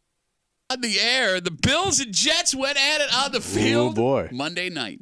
But it turns out that battle raged on again into Tuesday because for some reason, both of these teams seem to think they are legitimate Super Bowl contenders. And they made major moves yesterday to put one of them over the other. One of those moves, Tommy, was a massive mistake. But the other, while a better idea, may not be the best idea either. Oh. You're hanging out in the break room, Rochester's Classic Rock, 96.5, WCMF, just after 7:45. We know that recreational marijuana is now legal in New York. Yes. And that's great for folks living here. It's not great for drug dealers trying to bring stuff into the country because I don't have to bring stuff anymore. Poor guys. Which may be the reason why this keeps getting caught at the Canadian border over the last couple of months. And we'll get into the story just after 7:45 here in the break room on CMF. Okay. So we'll go through this the way that it happened yesterday. All right. Around 10:45, just after we got off the air, major NFL news. What happened? The Jets traded a conditional third-round pick, which could become a second, to the Las Vegas Raiders for wide receiver Davante Adams. So he was the big thing we were talking about trying to get, right? So there were like 6 teams that were rumored to be in on Davante Adams. Now, for those who don't know, Aaron Rodgers and Davante Adams played together for 8 seasons in Green Bay. Oh, so they're tight. Yeah, they had a lot of success. Aaron Rodgers calls Tay one of his best friends in the NFL. Adams wanted out of Vegas. Rodgers wants to play with his buddy. And the Jets, despite being 2-4 and having a brand new head coach, still think they are a Super Bowl contender. So they got this trade done. And it is a laughably bad idea for the Jets. Costs them quite a bit. Yeah. No, okay. The Jets have problems, Tom. Their offensive line is terrible. Davante Adams can't block. Their coaching staff is a tire fighter. Davante Adams does wear a headset. The Jets can't stop the run. Davante Adams doesn't tackle. The Jets quarterback can't move. Davante Adams isn't bringing with him a new pair of legs. And what's funny, Kimmy, is the only place the Jets seem to be okay, and we watched it happen on Monday night, was at wide receiver. Yeah, that didn't seem to be their biggest issue. Yeah. Aaron Rodgers threw for almost 300 yards. They had 2 wide receivers go over 100 on Monday night. Right. This does not fix any of your problems. But he gets what he wants. Yeah. Yeah, it made him happy. But I guess hold on, to Tommy's point, I'm sorry, Kimmy. Most importantly, the Jets have done everything Rodgers has wanted so far. Because he's running the show. Seems like it. But it's been a nightmare. It keeps getting worse and worse. So why do you keep doing it? Keep him happy? I don't know. Well, yeah, and I would think like at this point, there's so many unknowns on your team just based on the whole coaching situation. Like, what do you... I mean, I guess you could make the argument you're starting fresh here. You're going to build on this. Starting fresh at 2-4? Right. So I don't know. I don't know if it was worth it. We'll find out. Okay, so huge NFL news, big trade done for the day, right? Wrong, bitch. What happened? Just a few hours later, the Bills jump into the wide receiver game. They traded a third-round pick to the Cleveland Browns for wide receiver Amari Cooper. Last year, with a carousel QB situation in Cleveland, he was the best deep ball receiver statistically in the NFL, and that's exactly what the Bills need right now. He's the man. This season, there has been horrible quarterback play in Cleveland with Deshaun Watson. He just fell apart. Right? Yeah, for those of you who don't believe karma's real. So his numbers are down this year, Amari Cooper's. The idea, I guess, is if you now pair him with Josh Allen, who's having a very efficient season, he becomes the wide receiver he was before. The problem is... 1, he's 30 years old, and 2, you're getting him for only a guaranteed 11 games the rest of this season. Yeah. That's all he's signing for? Well, yeah, his contract is up at the end of this year. Kimmy? Yeah. Are you in on what the Bills did yesterday? I'm in. I think people saw that there were some issues going on offensively, and I think that the Bills did the best they could to bring in some help. Hey, was there anybody else out there? I mean, it was Adams, but you weren't going to pay what they wanted. And I also think I think just having a guy like Amari Cooper on the field, even if he's not super productive, it's going to help other guys. You know what I mean? Like, it'll help this whole everybody eats mentality because it's going to open up other guys on the field. Okay. All right. The phone number is 252-WCMF, 252-9263. And I may need some of you Bills fans out there listening here because I'm not going to lie to you. I don't love this idea. But don't they need something? Yes, I think that they do. They thought they do. They think they do, so they went out and made this move. But I'm not in love with it. Couple of reasons. All right. 1, it is very rare that you see a wide receiver come in the middle of a season and make a difference. NFL offenses are very complicated. He doesn't have any kind of rapport with Josh Allen. He's never played with him before. Yeah, but I mean, catch the goddamn ball. But you have Not a that whole easy. and you have a whole group of guys that are new to this offense. Which was my argument that you need to give it time to make it all come together. Yeah, but now you have like this veteran in there, which you didn't have before. Yeah, you can't run little Ray's legs off all season. That kid's going to be dead by the end of the year. James Cook is the starting running back. Yeah, but that other kid was phenomenal. Yeah, he was, but they're going to split and time. his dad was on the sideline.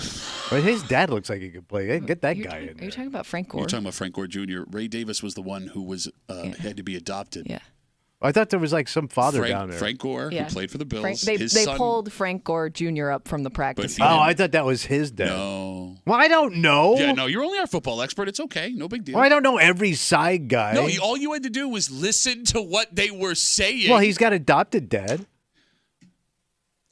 Kimmy. Okay, you do your fault. I can't think of the last NFL receiver that was traded It mid-season. can't be that hard to start catching a goddamn ball. Name me one receiver in the last 10 years that had a massive don't impact. know. Okay, that's my fear. So you're telling me this kid's he's going to start, right? Well, yeah, you traded Tennessee, he's playing. No, you may need a week to get him into the system. Week. You're kidding me. Get dressed. Get dressed. Jesus Christ, man. It's a goddamn game. You've done this for 30 you years. launch in a space shuttle? You've done this for 30 years, and you come in every day, and you don't know what you're doing. And you want a guy to learn an I'm entire dressed, NFL I'm ready to offense. go. You're barely dressed. What do you call those boots? What are you going to go do? Plant apple trees across America for people to write songs about you later with a pot as a hat? Tommy Appleseed. That's not Tommy Appleseed. Appleseed. That's Davy Crockett. Only song I know. My other issue. Yeah. Do they have to change the offense to make this work? And if they do, how does that throw everything off? Because you're going to now be putting guys who played one position all season since training camp in different spots to put Amari Cooper in the spot that he needs to be in. Does it take a couple of weeks for that to work? And if so, are you going to have an underperforming offense against teams? These next 4 games, the Bills should win. The Bills should be at 8-2 by the time we get to Kansas City. That scares me. But my biggest issue here. What's the big issue? And again, I don't hate it, All but right. I don't love it. What's the issue? Trading a third-round pick for Amari Cooper. I know that most people don't really care about a third-round pick. Yeah. Well, there's just no guarantee. Okay, but as close as you're going to get to a guarantee, you get it with Brandon Beane as your general manager because for whatever reason, in the second, third, and fourth round, he is really good. Let me just run down a couple of third-round picks for you. Ready? All right. Teron Johnson. Best nickel corner in the league, third-round pick. Dawson Knox, tight end, third-round pick. Spencer Brown, your starting right tackle, just got a massive contract, third-round pick. Terrell Bernard, heart of the defense right now, third-round pick. Dorian Williams, your other starting linebacker and the guy that'll take over when Milano leaves, third-round pick. Yeah. You But- also That's all you got? But how- Singletary and not Frank Gore. Now you got me doing it. Singletary and Zach Moss, 2 guys that played well for Buffalo when they were here, Yeah. both third-round picks. Yeah, but how long does it take a guy to get to that level? I mean, that guy's not going to come in most of the time and immediately be a game changer. And you already got And all how- these guys. And how long are you going to wait to find Josh that help? You're going to rely on Another draft picks season. to do that? I mean, understand. that could be years. Look, I understand. Guy's but going to be 50. I understand what you're saying, but the point that I'm making is you've gotten 7 years out of Teron Johnson. You've gotten 6 years out of Dawson Knox. You're going to get 10 years out of Spencer Brown, maybe how 7 years out of productive Terrell has- Bernard. You're going to get 11 games out of Amari Cooper. But if you win now, isn't it worth it? Does he immediately help you? To the He point would- where you he- can win I a think Super Bowl. he's more of a guarantee than a draft pick next year. But hold on. Don't you need something for the playoffs, right? Yeah. He's going to need somebody Well, for the you're playoffs. just gonna toss up this year, like, well, maybe we'll we'll work with what we have, and if it doesn't work, it doesn't work. No. That's not the right mentality to go with. No, but my point is he would definitely be ready for the playoffs. Look, he'll play. If he doesn't play on Sunday, he plays next week. No, I'm saying, but by the playoffs, he should be like in the groove with Josh. If it's going to work. If he meshes well with this offense. But if it's going to work, Yes. I mean, by the time you get to Kansas City, you should be looking pretty good. Look, that's ideal. What you're saying is ideal, right? But I'm with Kimmy. the Bills signed Curtis Samuel in the offseason, and Bills fans got really excited. I mean, Did he was an under-the-radar wide receiver, but Kimmy, you had folks saying this is the best quarterback he'll ever play with, and he's a guy that can get loose, and you don't know what the Joe Brady's going to be able I to do don't with him, and think he's people were disappeared. all that excited about Curtis Samuel. I think it's like, oh, okay, we'll throw him in there. It wasn't gonna be like a top guy for you. I am very scared. Because here's the thing. With the expectations Bills fans now have after that move yesterday, and again, we're talking about the 2 major trades made yesterday, Jets and Bills. Jets trade for Devontae Adams, third-round pick. That could become a second, by the way, quick sidebar. Here's how delirious the Jets are. There's a condition on the third-round pick that it becomes a second-round pick if the Jets make the AFC Championship game or the Super Bowl. Oh. Let me say that again. All right. This is the deal that they Yes, cut. it's third-round pick that becomes a second-round pick if the Jets make the AFC If Championship they have the success they were hoping for. or the Super Bowl. You're 2-4. You're 2.5 games out of first place in the AFC East. You've got a coach that has one game of experience. And that was a deal you made with Davante Adams. I mean, I wonder, because I guess I didn't see much reaction from Jets fans. I don't know if like they're upset with this, if they're thrilled, or if they're just like, oh great, the Jets made another stupid move. No, all the Jets fans yesterday, because I was Petty LaBelle yesterday, I got super snarky on Twitter, super snarky about Davante Adams, and I just got Kimmy. All these Jets, you'll see, man. You don't even know, man. So they're all jacked for this trade. And here's the thing: it makes your team a little bit better, right? Like he's a good player, right? And Amari Cooper will probably make the Bills a little bit better. I'm just talking risk versus reward. The risk of the player that you're losing, the reward that becomes Davante or that becomes Amari Cooper. And I'll even go personal here, like with the Bills. The Bills traded a first-round pick to the Minnesota Vikings for Stephon Diggs, right? And that worked out great for the Bills, right? Up until this point, Stephon Diggs, arguably one of the best. He's a top 3 wide receiver in Bills history. But that first-round pick for the Vikings became Justin Jefferson, who is the best receiver in the NFL. And it worked out for both teams, and it's great. But there is a universe, Kimmy, where the Bills keep that first-round pick, and you have Josh Allen and Justin Jefferson playing on the same team for a decade. Would you have rather had if you knew what Justin Jefferson was going to become, would you have rather taken 6 years of Stephon Diggs or 10 years of Justin Jefferson? I'm very confused by what you just said. Never mind. Everybody else. But you're talking a guarantee again, like. No, but that's why I don't like this play. But don't you think every year that you squander Josh Allen's talent, this team is going to get more and more desperate in these trades because time's running out on that kid? Oh, no. I disagree with that because life catches up with your ass. I mean, you can't play at that level forever. But it's what you and guys are saying. And the way he plays, too. Right. He plays wild. But it's what you guys are saying. Child. Win now. Guarantee. Don't waste. This isn't a guarantee. You don't think they improved by making this move? I want to see. But the clock's ticking, baby. I want to see what he looks like you in this were going to rely offense. on Mac Hollins to get you to the freaking, playoffs? 2 touchdowns on the same route in 5 games. 6 games. TikTok, Clarice. Time's running out. And what you guys are doing is my biggest fear. What, Hannibal Lecter? I am scared of Hannibal Lecter, yes. I just feel like they improved. I think it's going to help. Okay. I'm excited. I don't see how it's a detriment. Okay. Amari Cooper, let's say he does make them better, which I think he does make them better. Does he make them a legitimate Super Bowl contender? More than they were before. Okay, but that's the difference, right? Because if you go on Twitter yesterday and you look at Bills fans, it's a slam dunk now. It's a guarantee. Both of you, I'm excited. Here we go. Yeah. Let's say he marginally improves the offense, which would be better. Yeah. Bills fans are going to hate him.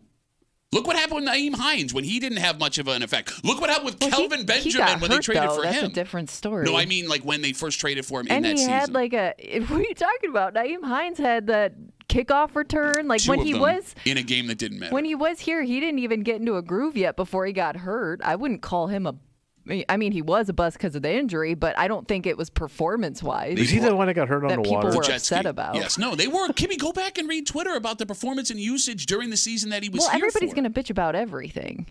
Yeah, put that on a shirt. I hope you're right. I hope you're right. I'm on Team Kimmy. I want to believe in what you're saying, Kimmy. I want my Bills fandom to take over, and this is a great move. And maybe 4 weeks from now, 5 weeks from now, I look I'll like be 11. I'm an idiot, and I want to be an idiot here. But this makes me very nervous because it's something we don't see the Bills do on a regular basis. So they either... Maybe this is what they need, a little pop. It either means... What do you mean? This has kind of been Brandon Beane's M.O. Last year, they had to trade for Rasul Douglas because Tre'Davious White got hurt. Right. That's but I'm saying he's not afraid to make moves. I mean, that's how they got Stephon Diggs. In the offseason. I'm talking about midseason trade. Talking bean balls, buddy. Shut up. Beanie balls. Shut up. Grow you some beanie balls, boy. What are you talking about? I never Bean's count out got Brandon balls. Beane. Yeah. Beanie balls. I think he's Boy. always capable of at least one surprise a season. No, yes, you're right. But is it a good surprise or a bad surprise? So far, it's kind of worked out for him. No, but here's the thing. I name third rounders that he's hitting on, and you go, meh. And I go, name the surprises, and you go, so far it's worked out. I don't think Hines worked out. I think Douglas has. We know Kelvin Benjamin didn't. Those are all in-season trades. I don't know. I don't like it. I don't love the in-season trade idea. I don't love it. All right. Just saying. I hope I'm wrong. Okay. We always do. At minimum this. At minimum this. If you are a Bills fan that yesterday saw this trade and jumped up and down and was pumping their fists, yeah, we're a different offense now. We're a different team. At minimum, temper your expectations. Don't overreact. He's not Jesus, man. He's not going to come in, walk on water, and catch 30 touchdowns before the season's over. Temper your expectations. But he might be that little spark you need. You thought Beanballs. Frank Gore was Ray Davis's father 10 minutes ago, and I'm going to listen to what you have to say. I think he's been like a daddy to him. Let's take a break. Right. Marijuana is now legal in the state of New York. Yeah, buddy. Recreationally. So I guess you can argue that the folks that were bringing it in from Canada to sell it here, they're taking a pretty big financial hit. They got to be out of business. Which may have led to what we've been seeing the last couple of weeks. Oh. Because this now illegal substance, I say now, it's been illegal. This illegal substance is now coming over the border a ton. Oh, it's flowing in, huh? Yeah, you got it. And I don't know. Doesn't seem like one of those like social recreational drugs. Oh. This seems like one of those drugs either you do or you don't. Which is why this much of it coming in is a little bit strange. There must be a big market for it. We'll get into it next here in the break room on 96.5 WCMF.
there are unintended consequences of moves that make sense. Okay. Right, like the legalization of recreational marijuana made sense, right? But it could also increase other illicit drugs because folks selling drugs need to make money. You got to move some product back. And that could be what we're looking at here. So what's coming in now? You're hanging out in the break room, Monsters Classic Rock, 96.5 WCMF. First off, we got your chance at $5,000. $5,000 every single day.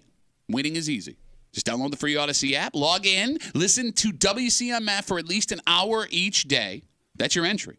One person every day in this national contest will win $5,000. $5,000 buy you a lot of fun, Pat. That's right. So download the Odyssey app, catch your hour of WCMF, and good luck from your friends here in the break room on CMF. Also, just after 8 o'clock, it's Wednesday. You know what that means. Oh, hate. This man asks in a rambling letter a very simple question.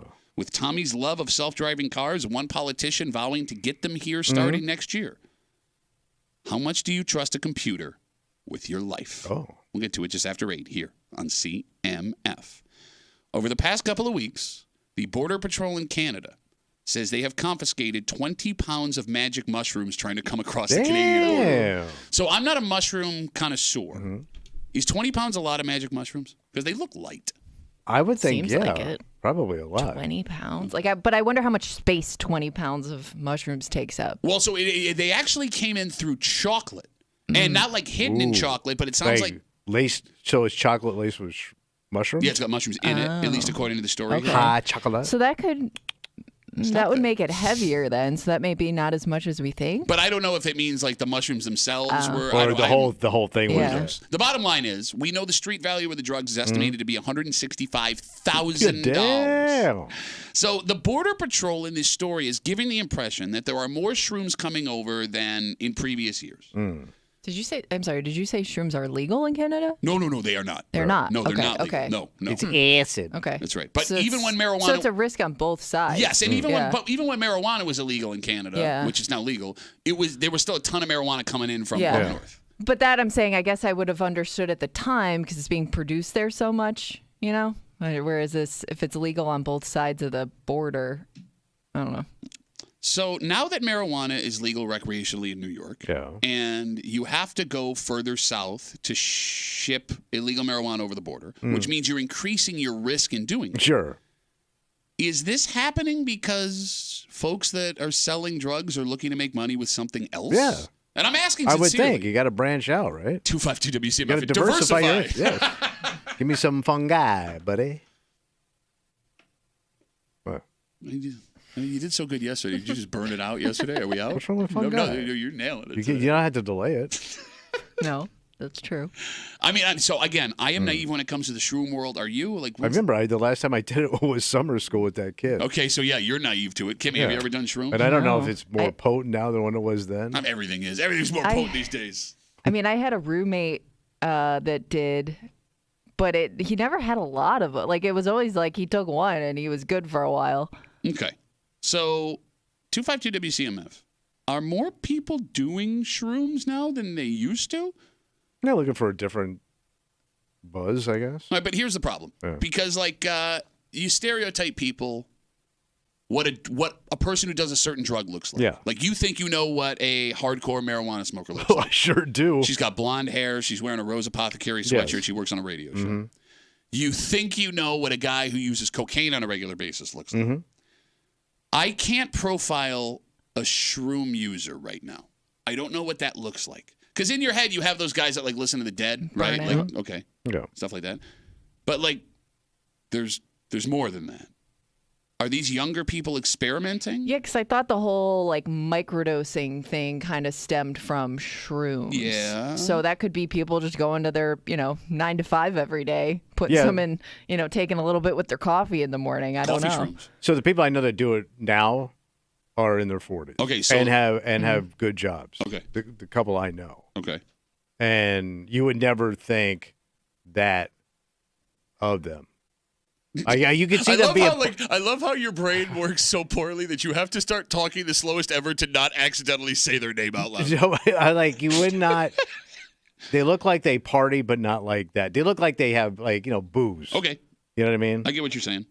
And then there's also the possibility you got people over 50 and 60 going back to that stuff now because they have less responsibility. And they know what it's like. They know what the high is like, and they enjoyed it. Okay, let me ask you a question. Yeah. As we talk about these shrooms coming over the border, according to Border Patrol in Canada over the last couple of years. Yeah.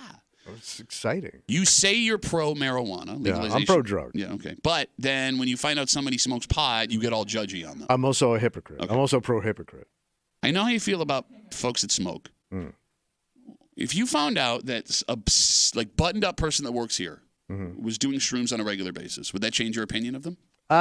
Sure. Why? You just said you know people who do this. Yeah, but they're kind of like cool. Like if you're a stiff and you're doing this stuff, like if you're like anti everything, but then you secretly do it, we know those people. That is also you. No. You're pro everything, but secretly anti. You're the opposite of that guy. I like to mock. And I like to judge people. No, it ain't just mocking, man. I know your face. You look at people that are potheads and like to smoke. Bum ass, reefer man is going to eat a baby on 2 pieces of bread. Stay away from the microwave and that baby. It's funny. Maybe people just kept shrooms quiet because maybe it was like a different kind of person doing the drug. Yeah. It was a more like suburban, middle class kind of thing. But every other drug, I have an idea of what that person is. I can look at someone and be like, I think you do that. No idea with shrooms. I would think a lot of organic people probably have tried it. And maybe even try to raise them themselves and do it. Wait, you think people that shop at like Lori's Natural Foods also do shrooms? Well, them ads, man, they got a bunch of dancing fruit. Well, I thought I was watching that stuff. I take it back. You have a stereotype in your head. You think everybody that eats granola does shrooms. I think I could talk him into it. Okay. Is that just... I think if I go down to the organic aisle in Wegmans, I could talk half of them, those goddamn Lululemon mamas into getting high. Lululemon mama sounds like a Big Bopper song. No. Hello, baby. You want some mushrooms with the Big Bopper? It's what, Elvis came over his shoulder? I got a duck face, baby. Before I heard about like microdosing shrooms, I always assumed people who did shrooms they would set aside time to do shrooms where they didn't go out of the house. Sure. You know what I mean? Like I never pictured somebody on shrooms to be out and about all that much. Yeah, no, I know what you mean. So I've never tried it. I'm too scared. I don't know I don't want to unlock what is in this head. I was 12, 13. It was fun. And look what happened to you. It wasn't a bad day. Don't encourage people. I'm not encouraging. I can't give an opinion. 252. Nobody There's asked. good people on both sides. 252 WCMF. Again, story, the Border Patrol up near I believe it was the Peace Bridge. They said over the last couple of weeks. Perfect bridge. 15 different shipments, an estimated $165,000 worth of shrooms in chocolate have come over the border. And Happy candy. Thinking out loud, is this because the legalization of marijuana in New York is other people are trying to make money with other drugs? Let's talk to Will. Hey, Willie. How are you, brother? Hi, I'm Pat Duffy, and I'm scared to eat a little bit of magic mushroom because my dad was a cop, and I'm a little bitch. Has nothing to do with cop. Bro, I have to be alone with my thoughts when I'm not inebriated. I don't want to know what's going to happen with the shrooms, Will. Probably wouldn't be a good thing, honestly. Will, are you a guy that does this? No, and this is a reflection of the pussification of America and the legalization of drugs. And we're allowing things like this to just become normal and microdosing. And I smoke pot, and I'm an advocate for weed, but this is not a good idea because we already have a hard enough time driving as it is. So let's just let somebody eat some mushrooms on a Wait a minute, Tuesday time out. Hold on. Call a bitch Time out. voice, Pat, and then have that take Time ready out. to go. That was after. the bitch. That was the bitchiest bitch. And Will, I mean, you're being a massive hypocrite. Now I understand what No, you're he's not a coming hypocrite. from. He got his drug, so he's fine. But okay, here's what I mean, people would say the same thing about marijuana, though. Will. They do. They do say I the mean, same thing. like that's a lot of people's fear with pot. Like I know you're cool with it, but what would you say to people that say the same thing about people who use marijuana? That marijuana is literally a plant and not like a mushroom. Mushroom is not a plant; it's a fungus. You little bitch. Okay. Well, this is the most I want to be cool, but I'm secretly a young old man bitch ass take I've ever heard in my life. That makes no sense, but okay. All right. Well, I got my working man weed. That's the way it is. I son. want to get inebriated in my way, but if you want to do it in your way, I disagree with that. The South's going to do it again. Well, thanks for the call, buddy. Have a good rest of the day. Wait, I just want to make sure we're all on the same page here. I didn't see the call going that way. He called me to bitch voice me because I've never done shrooms. Yep. He then admits he's never done shrooms. Follows that up with that he's anti-shrooms, and this is the pussification of America. But He smokes pot. but he's happy it's now legal. Yeah, but because pot is legal, which we talked about, may be causing these to come in more because people need to make money, which would be a direct result of what he got. What the hell? He got his drugs, so he's happy with that. And so we ended here. Okay. I think that's his point. I think we should end this discussion here. Okay. All right. Yeah. It's Wednesday, it's 8 o'clock. You know what that means. Well, we already started hating, buddy. Tommy is super excited about this potential technology being Yeah, buddy. legalized in New York. The future, buddy. It's possible. No, it's coming. I know it's coming eventually. And look, I am nervous about this. I want to live long enough to put my shriveled ass in one of these. It's coming next week. Let's do it. Shrivel my ass up. Well, something you said touched a nerve of a man listening to this show. And he wrote us a letter about it, obviously, right? And this letter can be boiled down into one simple question. What's that? How much do you trust a computer with your life? And we'll get into it next here in the break room on WCMF.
The battle between man and machine is an interesting one. Oh, yeah. On one hand, our lives are so much easier thanks to technology. Yeah. But on the other hand, there are millions of people over the last few decades who lost their living and other things thanks to improving technology. Automation.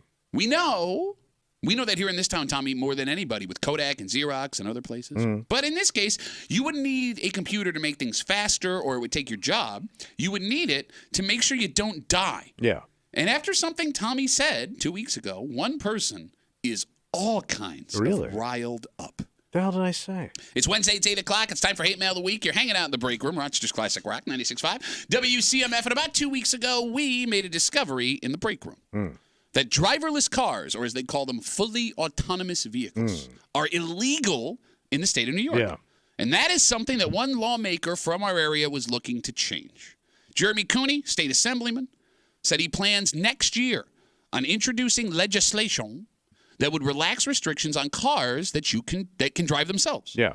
He said he didn't want New York to be left behind as other cities in America, San Francisco, Phoenix, there was one more I'm forgetting, have embraced this. Yeah, they're moving forward. There are driverless taxis that take people everywhere. Man, how about this? You have to talk to nobody. Now, here's the thing. That wouldn't happen here. He says this legislation he wants to put in would only be for personally owned vehicles. My own private remote control car. You got it. So stuff like self-driving trucks, cabs that would put people out of jobs wouldn't be a go yet. Yeah. And we brought something up in this story. When we brought this up in this story, someone in the break room was all for it. Yeah. Right. You want the self-driving car? Yes. You I want one. Really bad. Yes, I do. And you made an impassioned plea for like 20 minutes on the air as to why right now you should be able to walk down to a car dealership and purchase a self-driving car in Rochester, New York. And that would be awesome. Yes. The main reason you want it is for... Relaxation. I don't like to be tense behind the wheel. Oh, is that what it is? Yeah, and the luxury of being able to just catch up on my day. Nothing else? Well, yeah, no tension behind the wheel. No other reason? I can't think of anything else. Nothing? Drinking and driving. That's what you want this for. You want to be able to drink. No, drinking, no driving. You're right. But ass go home. He's drank so much he's turned into a caveman. That's how I tell my car. Ass go home. Well, your impassioned plea for a self-driving car hit a nerve with someone. And in this letter of anger, we may be able to boil this debate down into one very hard question to answer. All right. Actual letter sent through the mail telling us we suck, telling Tommy he doesn't understand nothing.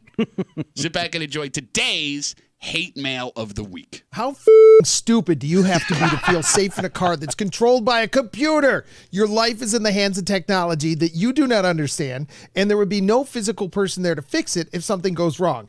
If a plane is on autopilot and something happens, 1 or 2 or 3 people in the cockpit can take over. My computer at work malfunctions all the time, and someone has to come help me with it. Technology screws up. It's a fact of life, and I could not believe Tommy was so excited about getting behind the wheel of a car that could take off at high speeds, miss stop signs, and plow his little head into a tree with no barrier to stop that from happening. The more you trust technology, the more dangerous your life gets. Ooh. The perfect example is your cell phone. People lose fortunes in scam calls. People can hack your phone and pinpoint your exact location. We unknowingly give access to all of our personal things to companies through it. If you don't work your phone the right way, if your laptop crashes on you, you should not be an advocate for self-driving cars. Sincerely, Mark. Okay, that's a really impassioned read by Billy Kidd. Thank you. Came in hot. Came in, yeah. Yeah. All right. The phone number is 252-WCMF, 252-9263. In that letter, do you believe, what was his name, Kimmy? I'm sorry. Greg? Where did it go? Doesn't matter. Does this man make any valid points? Not. What, you not a single valid point? The man's a fool. Mark, I'm sorry. Mark's a fool.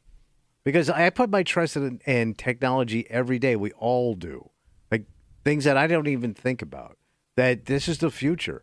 And whether you like it or not, these things are going to be the way we get around in the future. but I guess, Well, but I think that's his point. Yeah, and but embrace it because this is what's coming. You're going to have technology is going to move us forward, and it's going to be way more convenient. Can I ask you a question? What? Did you listen to the letter? Yeah. Okay. He thinks technology is dangerous, yet he uses it every day to do his job and to get around town. So unless he's on a horse, but the point he's making, which is a wild animal that you put your ass on, good luck, Mark. Okay, Kimmy, you were going to say loser. But I guess Winners roll remote. Winners roll remote. Did you just say that out loud? Did you think that was a good thing that you said? That's gonna be my bumper I sticker. think his letter is more about having a human in the driver's seat, right? Like, well, whether you're in it's the driver. You're there. You could grab the wheel. So he made it. No, these cabs, you're sitting in the back, buddy. I'm fine with that. So then it blows up. Half his the point. guys that are sitting in our front seat don't speak my language, and I don't know what to tell them anyway. Oh my God! Wait, you But think that's a human that can make a decision in a moment, I guess, based on your own safety. I don't know. And by the way, the computer's going to react way quicker than a human. Look, I agree with what you're saying, that there is a risk in everything, whether you do it yourself or Yes. you rely on technology. But I don't think that I think he makes a couple of good points in this letter. Because you're putting your physical self, like with your phone, right? Like, yes, you have like that control in your hand, but it doesn't have power over you physically. Whereas I guess if you're in a car, like you have no control over what you're doing in that car, what's happening. I don't know how to explain what this you're the saying. way I'm trying to. All right, the phone number is 252. It's all about Like you have control. physical power over the phone, you don't feel over like, the car. Because you're a control freak and you're afraid because you don't have the control anymore. Yes. I'm a control freak. I'm a control freak. You're a super control freak. You are the most You controlling freaky deaky control freak. control I'm a Rick James control freak. Yes, super freak. All right, 252 WCMF 252-9263. We can boil this letter down into one question. Boil it down. Are you ready? All right, let's boil it. How much are you willing to trust a computer with your life?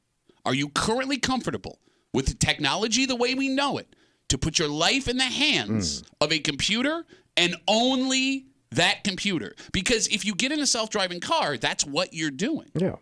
And it does feel like we're at a time in history where people are willing to trust technology more. Like, we use it to track our kids. Maybe we let them go places we normally wouldn't because of that. There are people listening right now who use Chat GPT or other AI to, like, do their work, help them get their work done faster, so you trust your career with it. But look, I agree. Mark does sound like a borderline nut in this letter, but I think he has a point in what Kimmy was trying to say. With almost any other piece of technology we have, there is a human buffer to shut down any error. Yeah. Autopilot, pilot. Right. Computer crashes at work, engineer. Chat GPT, I can read through what it wrote for me before I hand it off to somebody else. Yeah. That doesn't exist in the self-driving car. Well, it doesn't. Not a private one because you would be in the car. But you're talking about taxi cabs, Ubers. But you're also overestimating, like, if you thought something was going wrong, like if the car's gonna run a red light, are you gonna notice that in time where you can stop the car? I mean, I'll probably put down the drink and look up. Sure. It doesn't make you a little bit nervous? I like convenience But do you like it over enough safety. to, and we've talked about this before, do you like it enough to, or do you trust it enough to be the first to test it out? I'll tell you right now, if there was a driverless car parked out front, Yeah. and they said, Tommy, you're the first, this car is free, keep it. I'm in. Where, okay. See you, losers. So what are you going to steer your way home? Boom! I love how we're all laughing hilariously at you dying in a fiery car. Is there a max distance, though, you'd let that thing take you? Man, listen, man, I drove to Florida to see my brother, right? Mm-hmm. Yeah. It sucked. It totally sucked. If I could kick back and just watch the world go by in that car, like I'm sitting on a train or a Greyhound bus, I'm in. All right, but here's the thing. You rely on technology, and I trust technology. It wasn't all that long ago. What, month and a half ago? We had to do a 6-hour-long show in the break room with no commercials or songs because of a technology failure. That was exhausting. We got to leave and go home after. What if something similar happens with the tech that's supposed to keep you from plowing into a tree? Okay. I've had a good life. 252 WCMF 252-9263. Hate mail of the week. A man named Mark. It's Mark. Writes us a letter chastising Tommy for wanting these self-driving cars, which state assemblyman says he's going to push to legalize here in New York starting next year. The guy says every piece of technology that you own will eventually fail, yet with every other piece of technology, there's a human buffer. If something goes wrong with the car, there is no human buffer. And as crazy as the man sounds, it does boil down to, do you trust technology? How much do you trust technology with your life? The majority of Americans aren't ready for this. No, they fear the unknown. I've got the numbers. All right. Just under 70% of Americans say they are uncomfortable riding in a self-driving car right now. Yeah. Around 50% said they would not feel comfortable with would not feel comfortable sharing the road with a driverless car. So they don't even want them out there. All right. Which is a little bit funny because, to Mark's point, we have integrated tech into every other part of our life. Everything. Everyone relies on a smartphone. Almost everyone uses a computer at their job. Bro, think of the technology that's in my car. The computers that are in my car. I got a computer in my car. But think about that damn thing, right? Yes, I know. I've got a backup camera. I got sensors all the way around. Sure. Right? I mean, that stuff didn't exist 20 years ago, except for that you're like a billionaire. But even with those sensors, it says on the car, like in the car, don't only trust the sensors. I don't either. No, because it'll beep. When I back up, it'll beep, beep, beep. And if you get closer to something and it starts beeping up more, if that fills, you'll hear the screaming. So you're fine. You're talking scream beep. I got scream beep. You were going to say something, Kimmy. I'm sorry. Well, I was just going to say there are some people I have driven with. I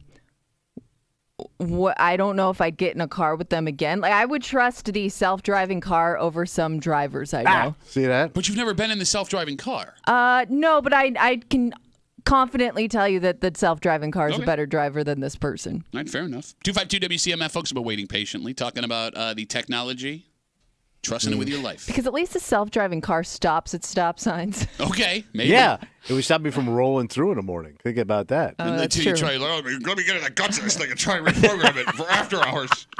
Let's talk to Cody. Hey, Cody, how are you, buddy? Hey, so I forgot what the movie is, but hasn't Tommy ever seen that movie when they're in the spaceship and the spaceship tried to take over and they can't do anything about it? Wait, you want me to remember the movie you forgot? Maybe I thought Tommy knew everything over there. I don't know. I don't know what you can't remember. That's our T-shirt for the Rock Shop. I don't know what you can't remember. Cody, wait, what's the movie? Say it again. It's something 3000. I can't remember. It's when the spaceship takes over and they all try to fix everything. No, I know. I forgot the name of the movie. It's the one with Hal, the red dot. Oh, it's Space Odyssey.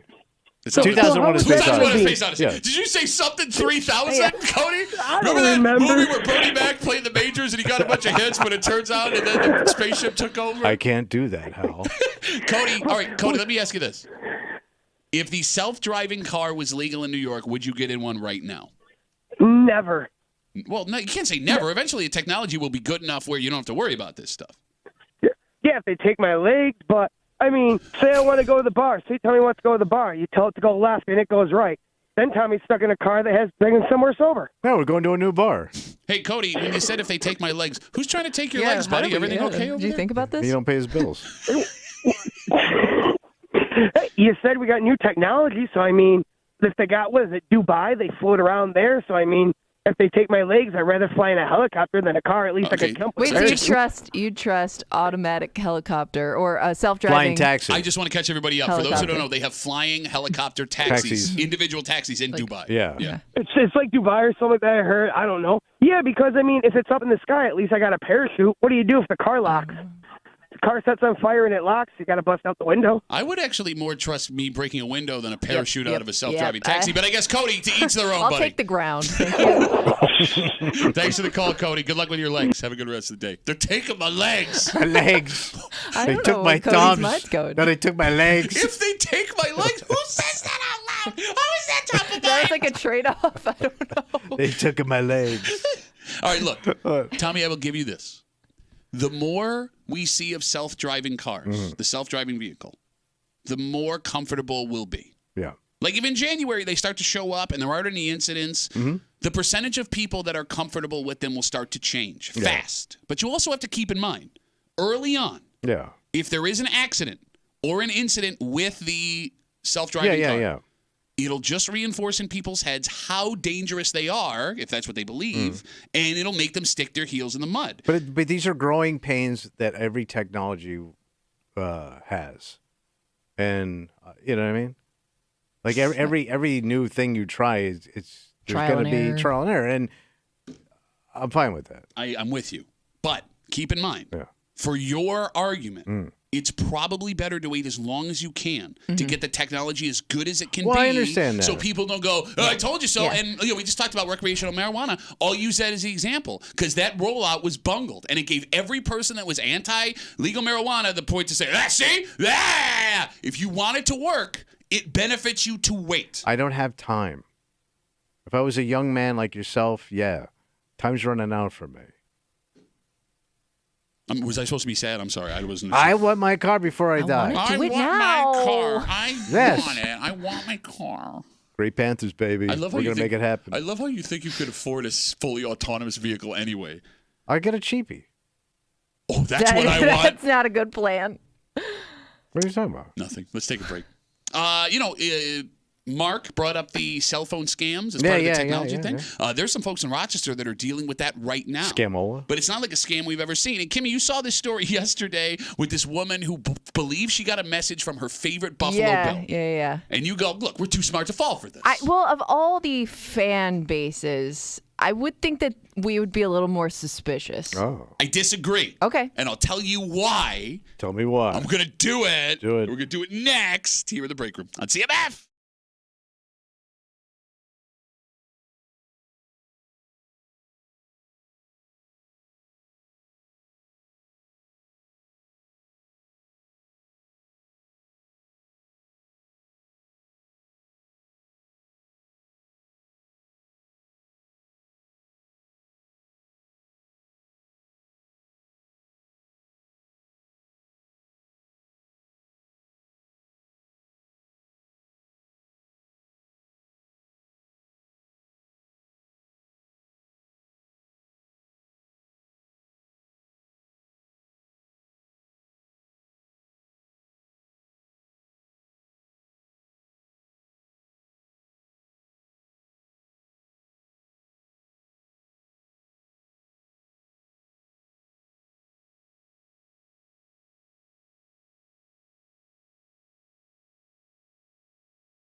Dream scenario for any Bills fan. Oh, yeah. And even if you're not a Bills fan, you get this. What's that? Think of your favorite celebrity, appreciating the love you're giving them, and looking to now personally connect. It's what one woman here in Rochester seemingly had going on. Wow. But it turns out this was not what it seems at all. What'd she do?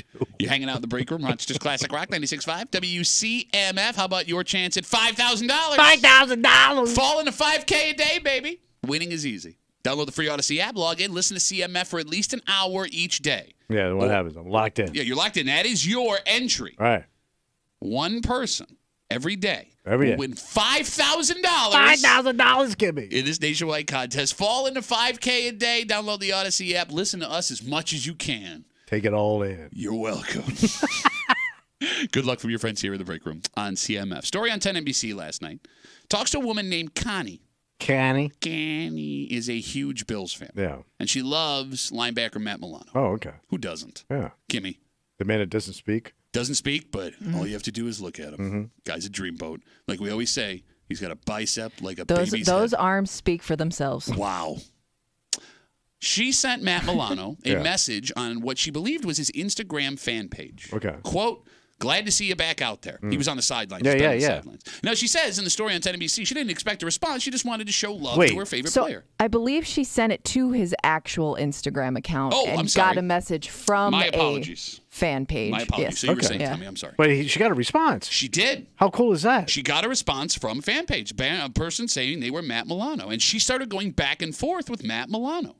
Then, Man, this is like a dream come true. Tommy, it gets better. What? She started getting messages from other Bills players. Yeah. Tyler Bass, the kicker. Josh freaking Allen. Wait, chimed in? He's now messaging her separately. Yeah. And these guys, they love their fans. Yeah. Started asking questions of her. How old are you? Are you single? Yeah. Where do you live? They even asked her if she lived alone. Okay. These Well, Bills- just get to know people. So you see what's happening here. Yeah. The Josh Allen account even offered to get her free game tickets if she contacted his manager on the Telegram Man, app. look at these guys. Luckily, What happened? Connie is tech savvy. Oh. She knew what was up immediately. Connie didn't get conned. That's exactly. She's not No Connie. But Tommy, some people aren't so smart. Buddy. Yeah, right? Yeah. I mean, this is a scam that, we see people All right. fall for this stuff all the time. But Kimmy, you saw the story and you go, nothing to worry about, especially in Western New York.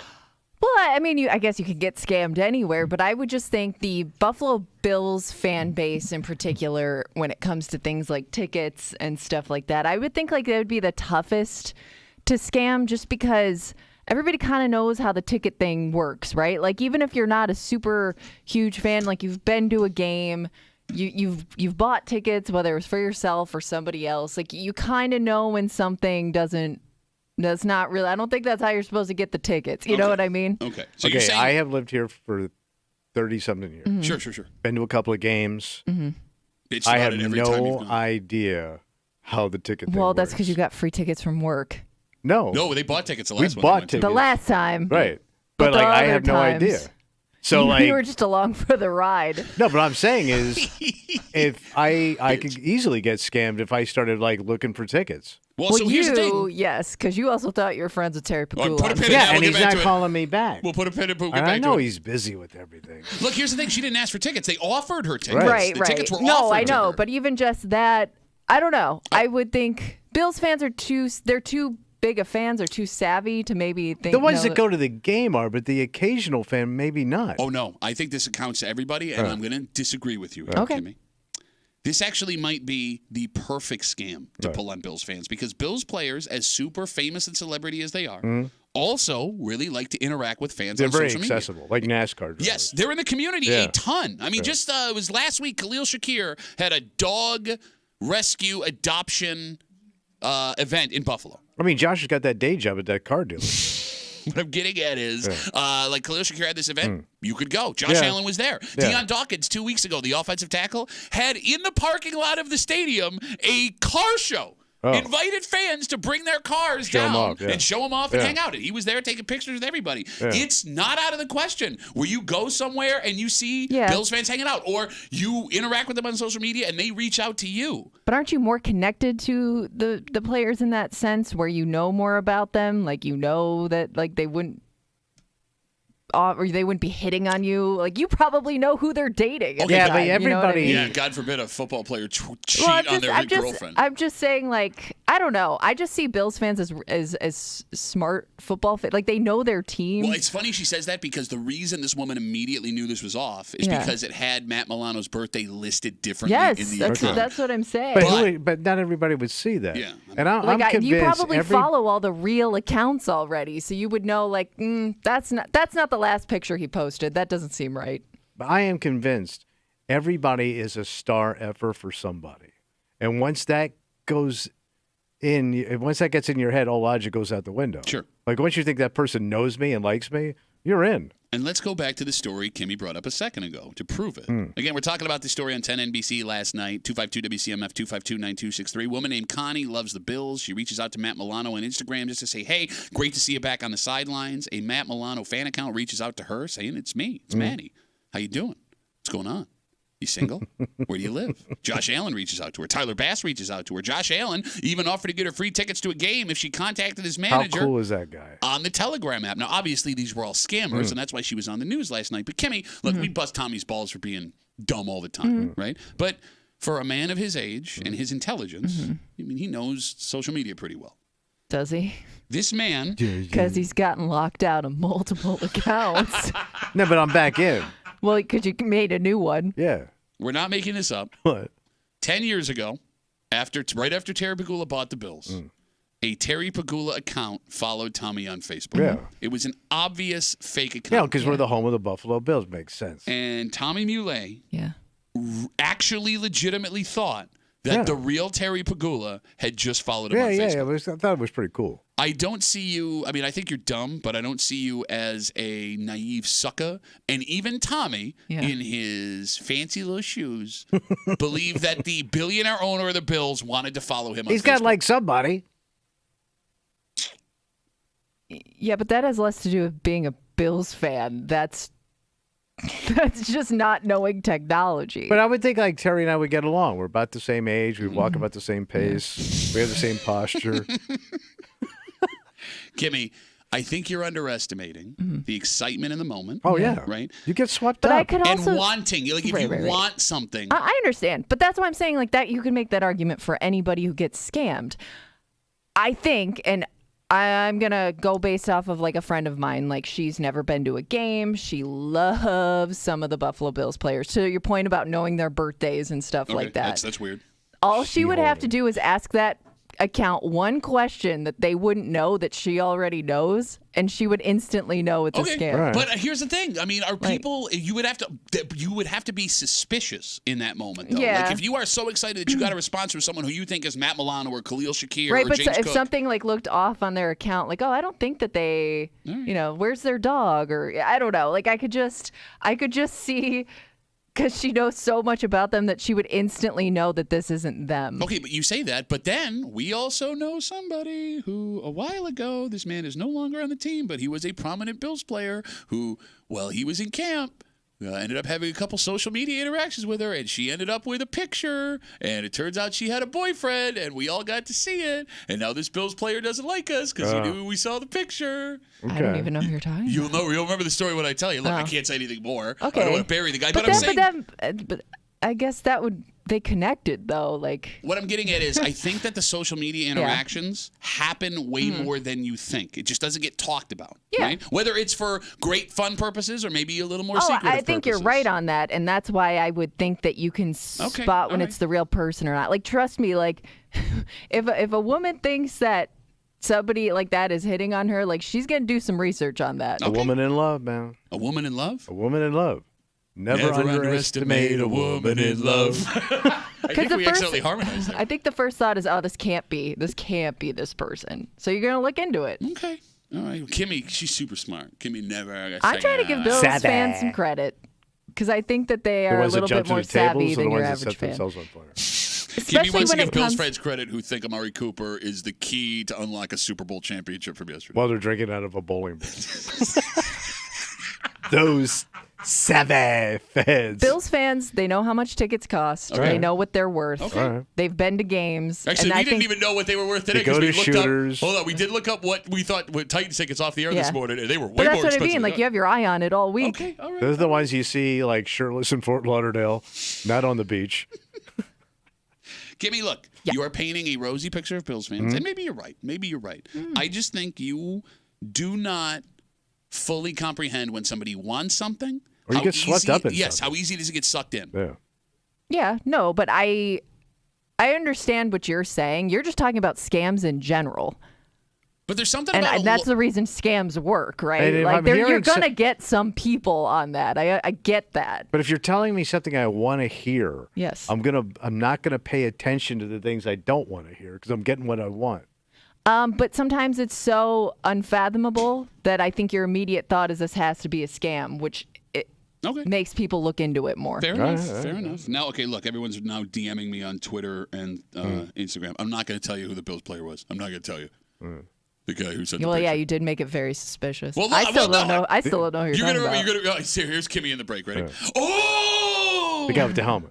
Yeah, guy with the helmet. He had his jersey on. All right. Right. Oh yeah. Remember yeah, that yeah. time at training camp when he was wearing shorts? Yes. Yeah. Don't even write us. Not going to tell you. Just take a break. There are some teenage boys that are in some trouble, Tommy. Yeah. And they're facing legitimate crime and punishment Oh, wow. here.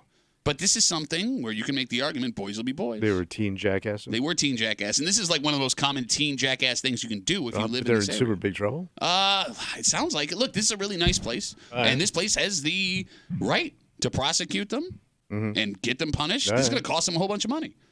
But should it happen? Oh. We're going to do it next here in the break room on CMF.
we made the argument that teenagers these days get less slack than we did back in the day. And this story might be proof of it because they're facing serious crime charges. And here's the thing. They should. I mean, they broke the law. Yeah. And this place, I mean, it's going to cost them a whole bunch of money to fix it. But would this have been a story like this 30, 40, 50 years ago? You're hanging out in the break room, Rochester's Classic Rock 96.5, WCMF. We'll jump right into it. A group of 15-year-old boys have been arrested after police say they stole golf carts from a golf course in Macedon. It happened at Blue Heron Hills. So, that's a nice area. Yes. So multiple golf carts? Yes. Oh, yeah. Police Well, say, if you're going to go big. police say the group got into the cart barn back in late July. No word on if they kissed anybody behind the cart barn. Police Meet me behind the cart bar. on Ford Soul. Police say they stole several carts, caused damage to the carts and parts of the course. The 15-year-olds are facing charges of burglary, criminal mischief, and grand larceny, and they're going to have to deal with it in underage court because, whatever it is, family go out, whatever. How much punishment, Tommy, do you want for a 15-year-old accused of doing this? I mean, I've done this multiple times. And he could still get away with it because from a distance, he kind of looks like a horse boy. You were saying, I'm sorry. I mean, this is kids jackassing around. Yeah. Man. Okay, all right. I mean, I don't know how much damage they did to the course of the carts, but I mean, are they going to get criminal charges and have them get a record? Well, look, I know because if you're 15, it's everything's Yeah, what do they call it, expunged at 18. yeah. But I mean, I don't know what the punishment would be. So you're saying this is just boys being boys? It's been like that since the day the golf cart was invented. Kimmy? Yeah. What kind of punishment do you want for a group of 15-year-olds accused of stealing carts, doing damage to the golf carts, and damage to the course? I would nothing more than like community service or something like that, right? Like I don't think they need to do I don't think it requires as long as they didn't do any damage or It literally says they did damage. Oh, like how much? Okay. Look, we bust Tommy's balls. Yeah. So damage to the carts, damage to the course. Okay, all right. I guess I don't know, but I don't know what that means. Like, was it like something that they could easily fix? Like, was it a scratch? Was it? Well, they tore up the it's so greens. vague. Well, like if they really tore things up, then I guess a fine and some community service. Like you pay for the damage you did. All right. But if there wasn't all that much done, I don't know. So both of you are just boys being boys here. Every rich kid has pulled this move to some degree. Okay. Here's the thing. Yeah. I want to be on your side. I do. Because you're right. I jackassed like this back in the day. I never stole a golf cart. No, but you stole the West Side equivalent. What's the West Side equivalent of a golf cart? I don't know. Oh, come on. You get A paid Camaro. to be- Dance, monkey. A Camaro. I want to be on your side. I want to say boys being You boys. all sold dirt bikes and go-karts and all kind of crap. But like Blue Heron Hills, like you said, it's a nice place. Really nice. And we discovered a couple weeks ago. Remember when somebody called up Kimmy to talk about the expense of damaging a golf course? Like these things, it's way more expensive than they did. Yeah. Does Blue Heron Hills have to be like boys being boys? Like I wouldn't be upset. Well, no, they're gonna have to pay for those. Somebody's gonna have to pay for those. I mean, if they tore up greens and stuff like that, yeah. But that's what I'm asking. Like, damage is so vague, and that it could just be like a little, they knocked something over, or they tore stuff up on purpose. I don't know. But let's say Blue Heron Hills wanted a message sent. Right? Like, listen, we want them punished to the fullest extent that you can. We don't want these kids coming in here and doing this stuff. We want to send a message. Okay. I couldn't hold that against Blue No, Heron I mean, they have a Hills. right. It's sick vandalism. Well, I mean, look, it costs them money. I want these punks hung up by the Buster Browns. So, I guarantee you, there's guys at that course that have done this thing as kids. But again, that are members. Again, just There because could be I'm talking to you, drunk guys. Thurston. There could be drunk.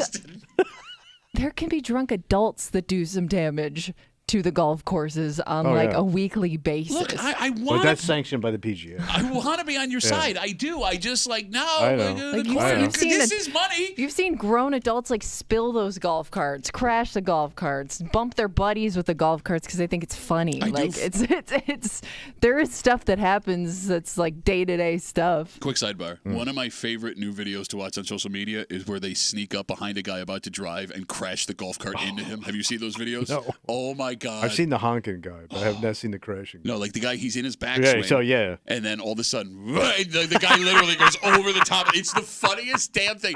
That guy has to be so hurt, but I howl with laughter every time. There's nothing funnier than golf cart accident. 252 WCMF. Let's talk to Jeremy. Hey, Jeremy. How are you, buddy? Tommy said, up by his Buster Browns, anytime people lay down Jaws lines, it makes me go off for 2 hours. I'm not hanging that kid out so he can spill the kid's guts all over the dock. Listen, I have the punishment for these kids. Are you ready? Okay. Ooh. The next 95-1 or Brother Wee's golf tournament there is, What they have to work it for free. They have to get them so all like this everybody else? stupid stuff. Brad, can you go get me something? I used to be somebody, back in the 90s. You remember Tommy Millet? I used to work with that guy way back when. That's my punishment. All right, Jeremy. Thank you for the call, buddy. Have a good Bye, Dix. day. Bye. All right, so Kimmy was asking how much the damage is. Yeah. In Might this have a case number here. Again, we're talking about a story happened at Blue Heron Hills Golf Course. A group of 15-year-olds were arrested. They allegedly stole golf carts out of the cart barn. They damaged the carts. They damaged the course. They're facing charges for burglary, criminal mischief, and grand larceny. And boys will be boys. That's what you like to say. Oh, yeah. But this is a legitimate effect on this business. It is. Dan's on CMF. Hey, Danny boy, what's up? Just letting you know that the damage that was done at the course was a bit over 10 grand. Okay, so Dan, I have to ask, how do you know this, Dan? Because I kind of worked there. So you know Thurston. Kind of. He's best friends with Thurston. He's a card ranger is what he is. All right, so Dan, $10,000. Go ahead. I'm sorry. I didn't mean to cut you off. No, most of it was minimal, but all minimal damages to the course takes the grounds crew a lot of time to fix, and that gets pretty expensive. But they destroyed 2 golf carts and Wait, destroyed? Wait, define destroyed, Like, Dan. They're total. Say you take it to a top of a 3-story building and roll it down the cliff. And God damn, boys. And each one of those golf carts are about $7,000 a piece. Wait, if they damage 2 carts at $7,000 a piece, and they damage the greens, you're over $10,000. Well, you have to total it.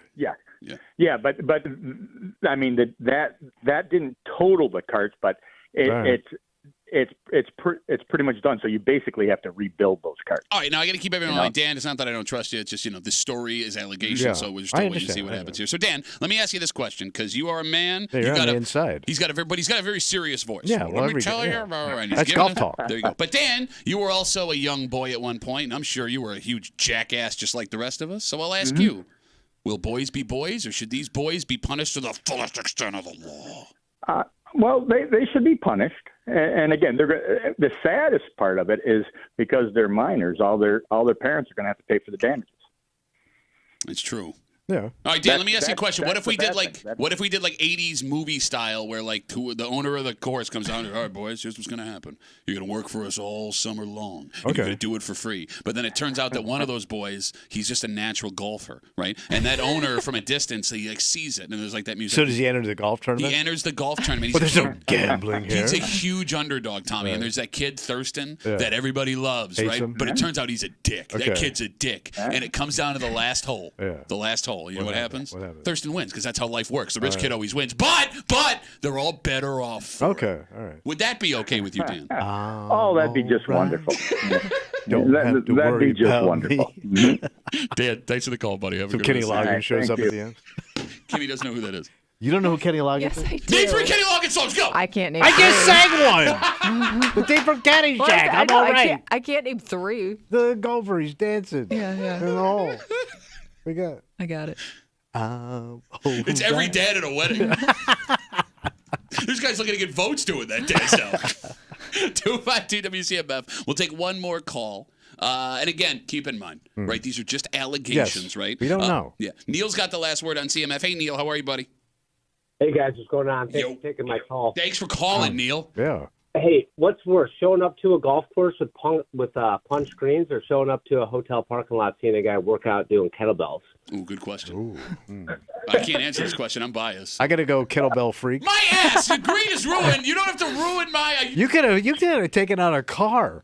I was away from the cars. You're in the parking lot where they park cars. In the corner, away from everything. Hey, in all seriousness, as an avid golfer... Hey, guys, we had a lot of fun right there, but let's talk about golfing for a second. Yeah, go okay? ahead, Thurston Jr. I've witnessed this firsthand on the course and as a member, It is very, very frustrating. Okay, And if you wouldn't have said as a member, I would have been with you, Neil. But now you're a douche, Neil. I'm Wait, sorry. what did you Oh, witness so you as saw a this happen? Yeah. Blue Heron Hills, I mean, that's also a very, very nice course. Beautiful place. The damage to the greens could be upwards of $35,000 to $40,000. And he's saying that as a member. As a member of the We'll have to take out a bond to fix the course. Neil, thanks for the call, buddy. Have a good rest of the day. There goes Thurston Neil. Which I think he's in 32nd place on the PGA Tour right now. Thurston Neil. All right, let's take a break. All right. Kimmy loves to deflate all egos of all men. Oh, she's the best. Thank you. Like, for example, Kimmy, if Tommy or I or any man calls the show and goes, I think this woman's into me. I think she's into me. Yeah, you yep, immediately take out your pen and you go, Oh, yeah. Pop. Mm-hmm. Well, it can't be every time. And there's this belief from men that are married that after Yeah. we get married, every woman's into us. Yeah. And you kill guys for that, too. Well, there's one person in this room that seems to assume that a lot. What a dick. You. Yeah, idiot. I was doing a joke. Well, guess what, boys? What? All of you men that have been chastised after you got married for claiming that you think now more women are into you, Yeah. you're not wrong. Oh. Because it turns out, after you get married, women are more interested. So we hot. No, We you're more hot. safe. We'll get into Hot it. safe. Next in the break room on CMF.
There's been this idea for a long time. What at? Married men seem to think the second they decide to commit themselves to someone else, women start to notice They them. want it.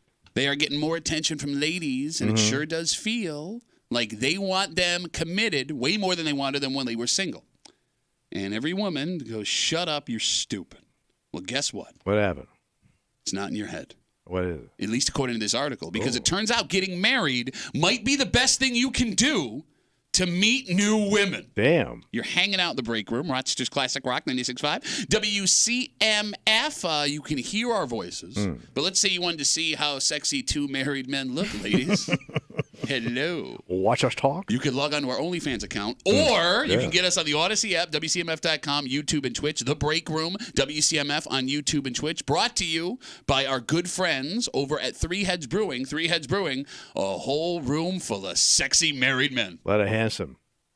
I have an article in front of me, Tommy. So how does it work? The headline, Why Every Single Woman Wants to Date a Married Man. Damn for daddy. Where'd you get this headline? Doesn't matter. Okay. The New Damn York for Post. daddy? Damn for daddy. No, see, we tried to blow past it. It's a great Van Halen song. How's that go? Got it bad, I'm damn for daddy. Why is Sinatra doing Van Halen? I don't know. Well, he did a lot of crossover work. Damn for daddy talking. Can we stop and saying buying. that? Okay, yeah, I'm sorry. The author tried to get to the bottom of why married men always feel like single women give them more attention after they say I do. So what do you find? Fun fact. Yeah. And by the way, it's a she. It's a female who wrote this Oh, article. lady writer.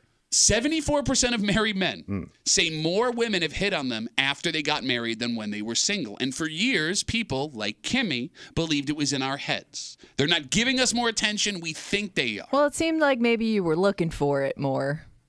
Maybe seeing some things that weren't really there. Looking for flirting in all the wrong places. You could have used love.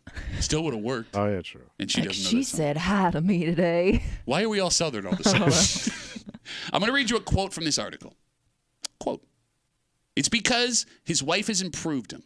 She's probably gotten him a new wardrobe, a new skincare routine. My friends and I are constantly outraged by the high percentage of single men with poor hygiene, bad breath, smelly bedrooms, dirty plates in the sink. Many don't seem to have the basics down. So wives put the polish on us. Yes, which makes us more attractive Spiff to us other up. women. Okay, Yes. there might be something to that. We are now, after being married, better versions of our single selves thanks to the women in We're our a nice lives. ride. And because of that, we are finally getting attention from women that would not have talked to us when we were single had we wanted to talk to them. Thoughts, Kimmy? Exactly. Maybe, no, I was going to say maybe that kind of plays into my theory, Which is I think especially at a certain age, a woman might meet a single dude and think, all right, what's the red flag? They immediately go into it thinking, what are the red flags here? Why are you still single? You know, they're looking for other people to spot signs in that person of why they're maybe not a good match. Whereas I think if you meet a guy who's married, well, he already has the stamp of approval from a woman. So it kind of makes you like a more comfortable option. I don't know how to put it, but like. So you want to ruin my kids' lives because I'm a more comfortable option? No, I'm not saying like you would even act on it, but I might feel more comfortable talking to you than I would that single dude over there. Where I'm looking for the problems with that guy. So your argument here. I'm not saying like it's the right way to go about it, but maybe psychologically, like you think that married guy is a safer option. So it's funny you bring that up because it turns out Kimmy might have just hit it right on the head. All right. In this article, Tommy, a few years ago, there was a study done, and a theory was floated by a psychologist that women are attracted to the stability of a married man. Stability. That's the word I'm looking for. That's what she's looking for in a mate. Married men are not afraid of a relationship because they're married. Right. They have to keep their you-know-what together to make their relationship work, so they're less likely to go off in crazy directions. Right. In fact, when psychologists ran an experiment that was published in Psychology Today, it showed that they showed women the same picture of a man, exact same picture. Yeah. Told a couple that he was married, told a couple of the women that he was single. 90% of the women who thought he was married said they were attracted to him. Only 59% of the women who believed he was single thought he was attractive. I bet you that makes sense. Like, yeah. So, like, it hits all the comfort zones. Yeah. Yeah. Yeah. Because think of it. Let's say you had two guys 50 years old. Okay, so your fantasy. Yes. Yes. I don't have anything else to say right now. Like if I see that single guy and he's a good-looking guy, I'm thinking, well, maybe he doesn't want to settle down because he could date somebody if he wanted to. No. Okay, I'm going to give you a ahead better. with your I'm going point. to let me just finish this thought. Okay, sorry. Go ahead. So you have two guys I who don't are wanna mess 50 you years up. old. Yeah. One's single. Yeah. The other guy's widowed. Oh. That widowed guy is going to plow through that field faster than a Nebraska farmer. I think faster than like Iowa farmers. Oh, Well, you get you would have a right, lot going on there because now you also get sympathy on top of it. Right. He's a good man. Okay. He was with her till the Yes. end. Sure, It just checks off all the poontang box. Look, I agree with everything you're saying, but I'd like to go back to this psychology study, right? And the phone number is 252-WCMF. To you men, 252-WCMF, 252-9263. Have you noticed that you get hit on more since you were married? To you women, although you may feel ashamed right now as we're exposing you for the world to see, what is going on in your head when you find yourself attracted to a married man? Again, in this study, 90% of women who were shown a picture of a man and told he was married were attracted to him. Only 59% of women who were shown the picture of the same man and told he was single said they were attracted to him. It's so effed up. And it's weird that Kimmy's got a lot to say about what's in our minds, psychology, but what you haven't brought up is the irony of this whole Nature, thing. Pat. Is it nature? Oh, you're Tommy now? You do something bad that you can control, and all of a sudden it's human nature, man. The irony of this. Yeah. What is that? The irony of this. Oh, yeah. You women want a man who is stable and wants to be in a relationship. But if he ends up going along with you pursuing him, he is no longer stable and is blowing up that relationship. True. You ladies getting what you want makes him not what you were looking for in the first place, even though that's what drew you to him. And I think I just went cross-eyed figuring that out. No, I mean, you're not wrong. Doesn't that make you worse than us? No, but here's the thing, and here's what I'm thinking. Like, I feel super comfortable hanging around you as a married man. Hello. If you were single, I wouldn't feel as comfortable hanging around you. But you're not attracted to me. No, I understand that, but there is some like weird thing going on where it's like I don't even think twice about it.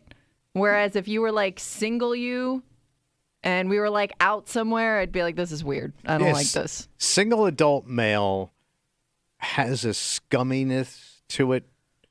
Women feel like they think like there's a little bit of a scum to a single guy. No, there isn't like scum to us. You got a little scum on you. You do. Like if you're a 30, 35-year-old single Like guy. your sheets definitely aren't clean. Right. Like there's a scumminess to you. And it's not always warranted. But, the perceptions of reality. Oh, no, you're trying to sound smart. No, I sound like a sales guy. I said the word psychology, and here comes Dr. Dale Muley. Carnegie. Shut up. Zig Ziglar said it best. But I'm saying, like, I think there is that, to Kimmy's point, like, he's a piece of crap. Okay. Like, why is he 35 and alone? Okay, fine. But you did it to me, man. But you were a piece of crap. I was very neat and clean. No, but you were like your emotion and soul was crap. But they don't know that till later. The second you open your mouth, hey, you got movies? I'm telling you why I'm single. We'll go on a date sometime. What do I sound like, Jerry Lewis doing an Oriental guy? I don't know. 252-WCMF, 252-9263. The headline reads, Why Every Single Woman Wants to Date a Married Man. And the theory from this woman who writes the article is that our wives have improved us. We were single and gross and bummy. I'll read the quote again. It's because his wife has improved him. She has probably got him a new wardrobe, got him on a skincare routine. My friends and I are constantly outraged by the high percentage of single men with poor hygiene, bad breath, smelly bedrooms, dirty plates in the sink. Many just don't seem to have the basics down. Women in a study were more attracted to men they believed were married than men they believed were single. 74% of married men say women have hit on them more after they got married. And Kimmy's got all kinds of things to say about men. But as soon as this psychological study comes out, well, it's human nature, man. It's just how we feel. How can I fight what I feel inside, even though I'm going to blow up that other woman's life? And that's the other part of this. Yeah. Like, you could be team woman here and defend yourself, right? But let's say, again, a woman that is attracted to a married man pursues him for the things that she thinks she wants. You're also destroying that woman's heaven. We're not talking about pursuing that person. We're talking about being attracted to a Just person. like a casual flirt. almost, right? You sure? I know. I mean, it could Like a just be. You work may not flirting even have to situation? talk to that person to be attracted to them. Like it could go nowhere, but just in your mind, like that person is more attractive to me because of the relationship that they're in. All right, no, that's fair. So, like, if there was a married guy like working here, and there was another married woman, and he found him, he came down and goes, Kimmy, I got to be honest with you. I find myself attracted to this woman I work with, and I flirt with her, but I'm never going to pursue it. That guy wouldn't be a scumbag, right? Well, why would you say that out loud? No, but that's the scenario we're painting here. You would think that guy was a scumbag. But I thought we fired that guy. No, there's 8 more of them But upstairs. I guess, but if a woman came down here and said the same thing, you'd think the same thing about her. You No? justified it by saying if you're not going to pursue it, it's okay. And I'm arguing Okay. that if a man was doing the same thing, you would think that guy But we've is come a up with piece different reasons for why they're doing it. What would be your reason as a man for doing that? flirting with a married woman. It wouldn't be because you feel safe, or it wouldn't be because of stability. No, my ego stroke is what it would be. Yeah. I Yeah. like the attention from a woman, and I think that all men, Yes. when they come home and tell their wives that I was hit on, or when they're out, Don't do No, that. no, by I'm the saying. way. I do it every time. No, I'm Do saying like not if do you it. were a. Guess who's wanted? Me. I'm talking about flipping the situation. If you were a guy hitting on a married woman, Yes. what would be your reasoning? Because she's hot. As a married man. That's my point. Is like we're talking about like what inside a woman's head would attract her to a married man, and it's more about stability. It's not about like that It's initial not sexual. like. Yes. Yes. It's not sexual. She's seeing more. She's seeing more the things that he idea brings of to the table, where you're just looking at her body. It's the qualities you assume a married man has. You will go home and fantasize about that woman in a sexual way. You'll work that woman into your. Is that, yeah, that's what he's saying. No, I'm saying like you as a man see a hot woman, you will work that woman into your rotation. Because if that woman was married and not hot, you wouldn't care. You would have her It's in- just about her looks. You would have her in sexual scenarios in your head. A woman will not do that. How do you know? How do you know that a woman cannot A good be? girl that does her job, will not do that. She will look at that guy as a stable, loving individual in her life. If that is something she's attracted to, she could be sexually attracted to that. No, but she's not gonna go there. How do you know? You're not a She's woman. she's not gonna porn. How do you know? I know women. No, you don't. I mean, I guess it Talking could to one go right there. now. She's I don't know what women fantasize about. It She's- could be something they fantasize about. She's looking at you with horror as you're taking a point and running it off 100 yards away, and you know. But I Kimmy. was just pointing that out because you said, well, you'd look at a guy as a piece of crap who would hit on a married woman. Yes. But that's only because she's hot. That's the only reason you you're wanna doing take her to it. Bone Town. It has nothing to do with her being married. Population U. Is that near Skinny Atlas? Look, I find it interesting Yeah. that in the defense of your gender, which I guess I understand, home team, that you're going to narrow it down to. You're getting. Well, you mad. asked why that Hold happened. on. I'm He's trying- not done mansplaining know. your She thoughts to just you. female I'm me. gonna tell you. She just What female Well, you I need know to I do. asked a question and you Pat's couldn't come up blame. with an answer. I'm giving you the answer right now. You're getting past blame. I find it interesting. Let me Look at tell you, young lady. You just took someone to Bone Town in an explanation, and I'm mansplaining? Bone Town, population U, by yourself. Well, Tommy was kind of answering for you. Which in a was way. not my answer. I don't think there's a difference. If you find yourself attracted and flirting with someone who is married, whether or not you're attracted to them because they're sexy or attracted to them because they're stable, I'm not saying are you still. should do it. I'm just explaining why maybe that would be preferred to a woman. You defended women. You are not defending men. Right, because I can't come up with an explanation. That's why I asked, why would you hit on a married woman? All right. And you didn't say anything. I thought I said because. we said Bone Town. Because she's hot. Yeah. Or it's an ego stroke because it's mutual. That's why you would do it. And I think part of it, too, is if you're a single guy. But that doesn't. The But my challenge. point is that Oh, doesn't have yeah. anything. Okay, the challenge is a reason. And I think there's a challenge in women, too. You have to admit. Could be. Am I mean, better it's- than her? I think it has to do with ego too. I think you're right on that. On both sides. I'm going to go back to mansplaining. Ego on both sides. Listen to this. Listen to this. Look, I am very impressed with your ability to calmly argue this piece of crap thing that you women scientifically do. And I don't mean to come down on ladies. No. But all I'm trying to do is stick a flag up for men every once in a while. Because I agree with you. Scumbag dude hitting on a married woman. That guy's a scumbag. Married man doing that. Scumbag. Yeah. But if you're doing the same thing, it's the same thing. No, I don't. I agree with you, but I also don't think if you're drawn to that, doesn't mean you act on it. And okay, fine. But I'll go even further on the point that you made. I'll even agree with you, Kimmy. Mm-hmm. Even agree with Kimmy as I smugly put my glasses on to make my point. This is one of the few instances, this story, where ladies take the lead in the scumbag department.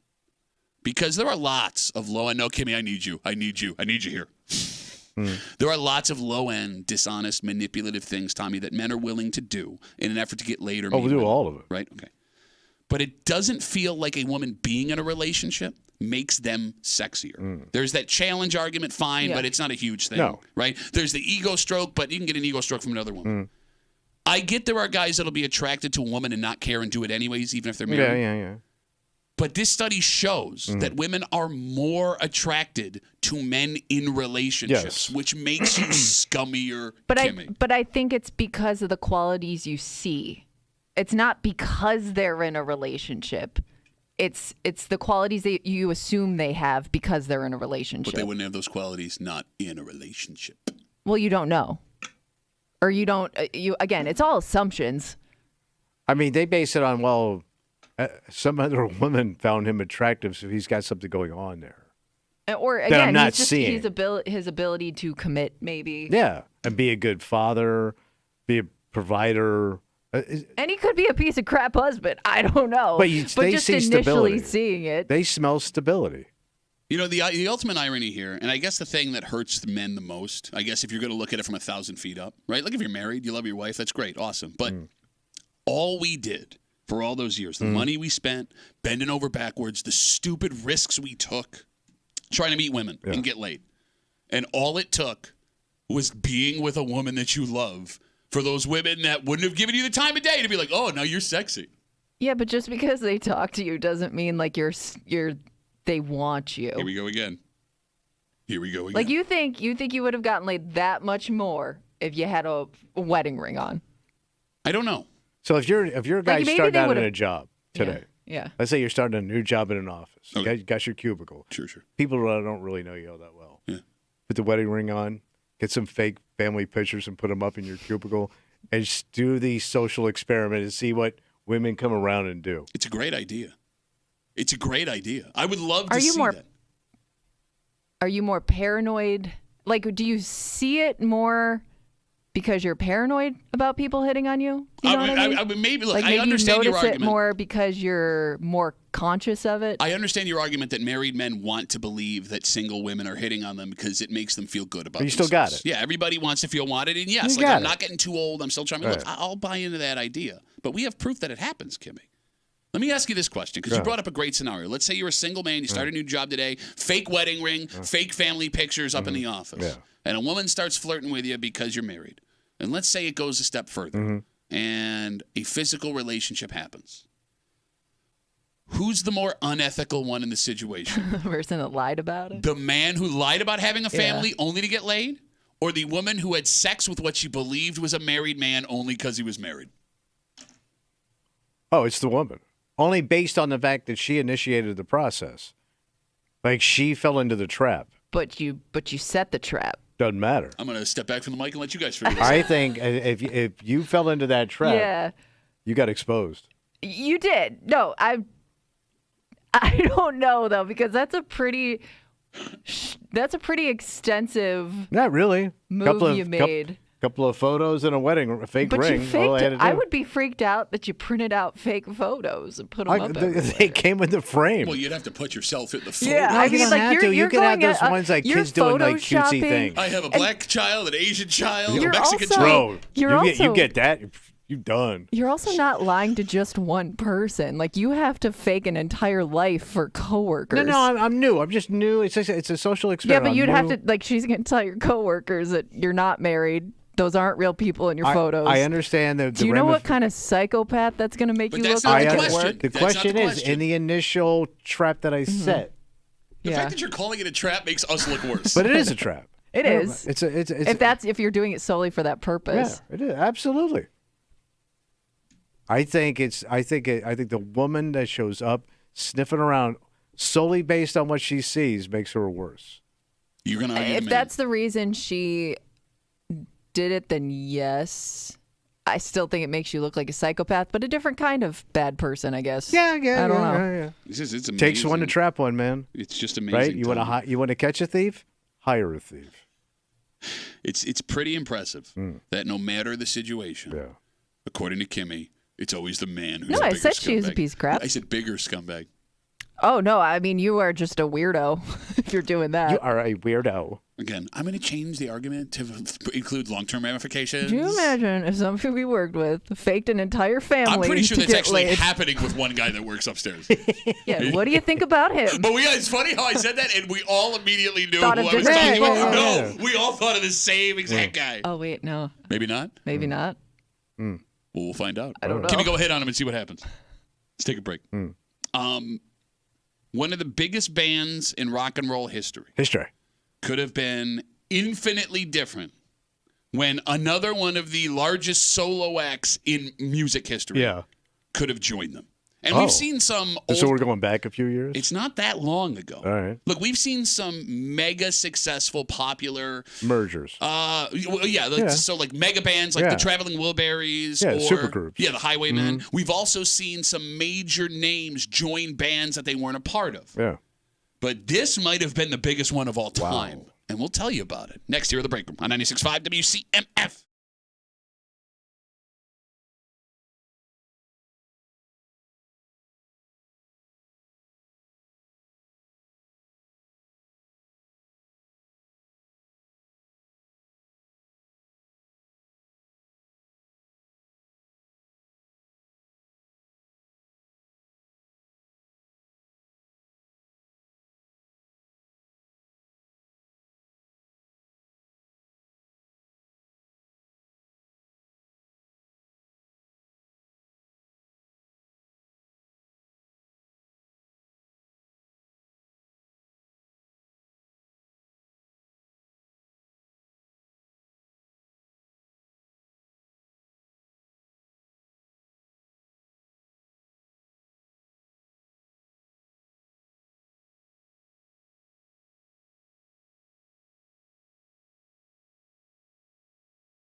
This is borderline nuts. Oh. And like would have changed maybe music history as we know it. Yeah. Because one of the most famous bands on the planet could have gone in 3 separate ways with 3 of the biggest musicians we know in the rock and roll genre. Yeah. And all of them ended up getting torpedoed in one way or another. Damn. You're hanging out in the break room, Rochester's Classic Rock 96.5. WCMF. This week there was an interview in Rolling Stone with Alex Van Halen of, obviously, Van Halen. And he talked about how the band, which is always continuously reinventing itself, at least it did until Eddie died, right? Yeah. Didn't even get to experiment in all the ways that they wanted to. So there are 3 parts to this story. All right. And I will start with what might be the most surprising one. In 2001, Gary Cherone, who is the least liked lead singer of Van Halen, he left the group. And they were in the process of finding a new lead singer. Okay. They reached out to Ozzy Osbourne. What would that even sound like? I don't know, but now I want to know what Ozzy fronting Van Halen would have sounded. It just is like it would work. Well, look, I mean, Sammy Hagar and Eddie Van Halen and David Lee Roth have very separate vocals, and you can tell the difference in styles. Like those albums sound different, right? So maybe they would have gone in a different direction again. Yeah, but would anybody like it? I mean, I like Ozzy. Van Halen's talented. It but would have been it's such different music. So here's the thing: Ozzy was in. Oh. Ozzy was ready to go. They approached Ozzy, and he said he was interested. They were deep in the process of making this happen. And then they let him sing? No. What? The Osbournes launched. The reality show. And it killed the deal. He was making so much money and having so much success, and all his time was taken up, so he decided to pass. And here's the thing. What? Rolling Stone reached out to Ozzy. Yeah. Quote from Ozzy. Yes, we were discussing it. It is something that would have come to fruition, and it would have been phenomenal. Just can't see Ozzy doing those splits and those high leg kicks What would off that the amp. What would that have sounded like if he heard himself doing those splits? How Ozzy? You can't. Everybody does Ozzy. Say, oh, no, real bad. How do you not do that? I don't even do voices. That was I don't know very if we've good. ever done it. Be the voice guy. No, you did very good. Get paid to be the voice guy. So that's pretty interesting, Yes. right? Wait, there's more? There is more. Who else? Well, so after Ozzy passed, they reunite with Sammy Hagar in 2003. But there was another opportunity years later. With Jimmy Buffett? No, I'd listen to that. Hey, listen away again, Panama. I mean, they share. He is the laid-back version of Frank Sinatra. But they also share similar locations in music. Panama, Margaritaville, Cheeseburger in Paradise. Yeah, the beach. Yeah. So Van Halen had to start rehearsing new singers when things with Hagar went south. And they reached out to former Soundgarden and Audiosleeve lead singer Chris Cornell. I don't. You know it if you heard it. Yeah. Chris Cornell, according to Alex Van Halen, the story, was in. They were sold on him. He was excited. And then Cornell, unfortunately, died in 2017. He's dead? So that didn't happen. Okay. So up to this point, we have almost had a Van Halen with Ozzy Osbourne and Chris Cornell leading the group. But we're not done yet. Who's left? Alex confirms that after Eddie had passed away, they were planning a Van Halen tour to honor Eddie's death in 2020. And the lead man on that show would have been David Lee Roth. Oh, they were going to tour with DLR. Well, you're kind of getting back to your roots. You got it. But that tour was shot down. What happened? When the band wanted to pay tribute to Eddie during the shows, and Alex said that was torpedoed by David Lee Roth. He didn't want to pay tribute to that. Wow. To his founding partner. Yeah. Now, to be fair to the story, David Lee Roth was reached out to. His rep called that nonsense. But everything else in this story was confirmed. Oh. So you take what you want with that. Damn. So the again, hatred ran that deep. It sounds like it. I mean, I told you I went to the Van Halen show when they came to Buffalo. David Lee Roth was the front man. It was strange in that arena, man, because you had Wolfgang, who's Eddie Van Halen's son, playing the bass. And wait, so Eddie Van Halen was still alive at that point? Eddie Van Halen was alive at this point. This was like 10, 12 years ago. Eddie's alive. Right. Wolfgang, his son, is on bass. DLR is the lead man. Yeah. And there was a point in the show, it was like a 20-minute show. Yeah. 5:20. Where the rest of the band left. David Lee Roth came out with an acoustic guitar and sang a song about his dog. When they showed like videos on the big screen of his dog. It was a tribute to his dog. Oh, but he just a tribute to his by dog, himself. By but himself. not to Eddie Van Halen. And it was so painfully obvious that this was like, I'll do the tour, but I get 10 minutes from my dog. It's Fonzie's bongo solo. He does not get that. How do you feel about supergroups? Some of them I kind of like. What's your favorite supergroup of all time? Well, there's probably the Highwaymen was a really good idea. Johnny Cash, Chris Christopherson. Yeah. I mean, you took all those guys, but you had wasn't Cream really a supergroup at one point? Were they a supergroup before everybody else got super big? I don't know. That's what I was just going to say. Does Blind the supergroup Faith? have to happen in their prime? I'm going to make the argument that the supergroup has to happen after all the members are famous. Okay. For so example, that wouldn't tough. be Blind Faith. Yeah. Wilburys, for example. Traveling Wilburys. Dylan and Harrison and Roy Orbison. Because, it sounds like it should be the greatest music ever made. Yeah, but do they last? You know what I mean? They may be for such a short period of time that they don't that supergroup doesn't really live on. No, you're right. But I can't think of a super hit song. Yeah. Where a supergroup gets together and that song lives on forever, which doesn't make logical sense because you have some of the greatest musicians and songwriters that get in a room together. But a lot of these guys get together as side projects. Yeah. What didn't Keith Richards try one with the Winos? What did he? I don't know. The Fabulous. It was I thought he had a group on the side. Okay. Like that. He tried. Okay. I always thought it was like a side project almost. So it's not built to last. No, I understand. I just I don't know. You look at guys like Brian Wilson or Paul McCartney or John Lennon, right? Because McCartney, I mean, Wings. Would you call that a supergroup? It's not really. No, I mean that was legit. That was his other band. Yeah. Right. After the Beatles were done. But okay, let's just use Dylan, Harrison, Orbison. Those guys have written some of the most iconic songs of all time, right? Yeah. And you would think you put those guys in a room, they're going to come up with the greatest piece of music that ever existed. Right. And it's good music. But I think they're just having fun. Okay. It's almost like these guys always wanted to work together and they kind of do it. So there's no pressure to produce anything that they don't like themselves. Yeah. 252 WCMF interview in Rolling Stone is super interesting. Alex Van Halen says that the band approached Ozzy Osbourne to replace Gary Cherone after he left the band in 2001. Ozzy was going to do it, and then the Osbournes launched. That killed that. They then, after Hagar left the second time, approached Chris Cornell. He was in until he passed away in 2017. And then, after Eddie Van Halen's death, which is, I don't know how you tour Van Halen without Eddie Van Halen, but that's beside the point. All right. They were going to do a reunion tour with David Lee Roth, and that was ended when David Lee Roth freaked out at the suggestion they pay tribute to Eddie during the show. Eddie's reps say that's not, or excuse me, David Lee Roth's reps say that's not true, but every other part of that story was confirmed. Yeah. Cody's on CMF. Hey, Cody, how are you, buddy? Hey, I'm good. How are you doing? Good, Cody. What do you got? So I want to play a little fantasy football band style with you guys for a second. One combination I've always wanted to see is Foreigner and Journey. So, Foreigny. Pretty much, yeah. Yeah, Foreigny. Yeah, why not? I mean, imagine Lou Gramm leading some of these top Journey songs, like Don't Stop Believing, Separate Ways. I mean, that would be something to see. It would, but Steve Perry's voice is so iconic that, even if Lou did a great job, it'd still be good, but it would it's sound tough to wrong. top the original. Yeah, right? But here's the thing, though. You could put them together. Ooh. They both have such a similar sound. Steve Graham. Because they do sound similar. I mean, when you Sounds think like a about pastor. it, the two bands really fit next to each other. They vibe the same way. Well, it is funny, too, right? You bring up, together. Foreigner and Journey, REO Speedwagon, Styx. I know they're not the same band, but they all tour together, so they're all in my head the same way.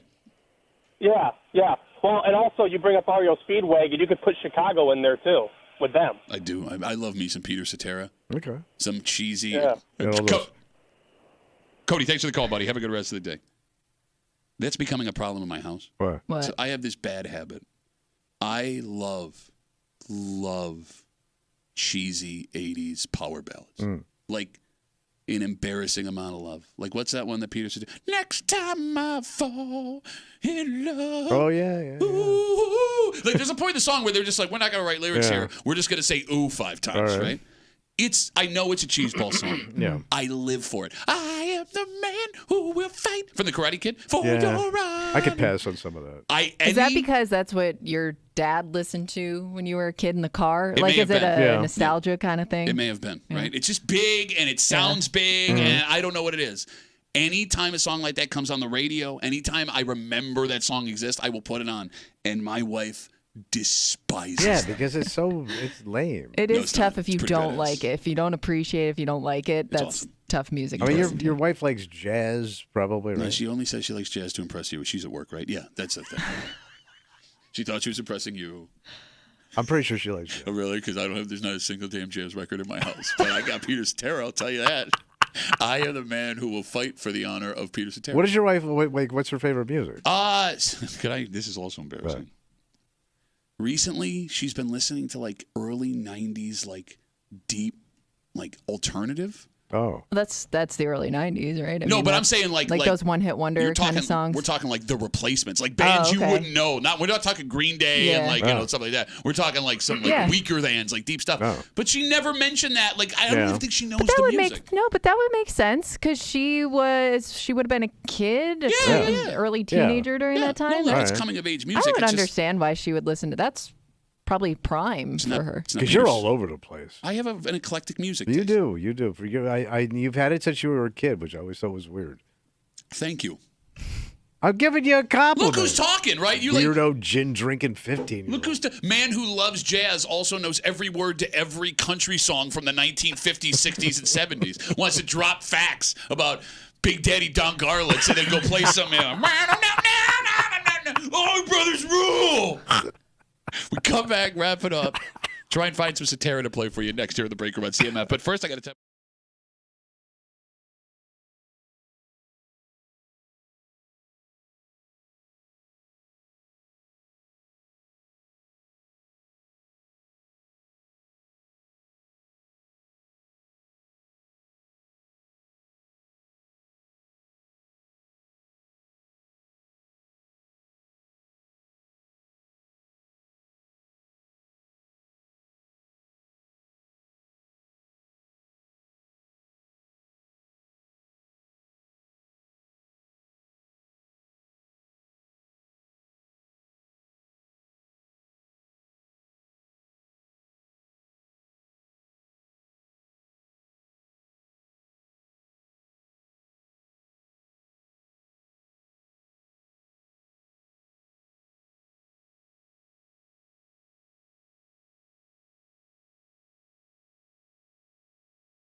Patio, hum day or ever. For a Wednesday break room CMF, they make some hour Thursday. You know what that means? I think we're going to pitch it out, buddy. That's right. We got a Bitch Voice Theater coming at you. Also, don't forget, we got a chance at $5,000. $5,000. And $5,000 every day. You can fall into $5K a day. It's easy. Download the free Odyssey app. Log in. You got a lagoon. Listen to WCMF for an hour each day. That is your entry in this contest. And one daily winner will win $5,000. Wow. Every single day in this national contest. So download the Odyssey app. Keep listening to CMF. I mean, I got kids to feed, so I'd appreciate that. I got shoes to buy. And good. And good luck from your friends here in the break room on CMF. We got to get out of the way. For Kimmy, who says, yeah, sure, women are sexually attracted Is to that married how men. I said it? But I didn't think I sounded like that. what does it matter? I'm pretty sure You're somehow that's bigger not how I scumbags sound. in the situation. I know. For Tommy Lay, who also talks like that all the time. I know the bill. Mark Cooper. My name's Pat Duffy, and I talk normal. We'll see you tomorrow morning at the break room, 6 a.m. on 96.5 WCMF.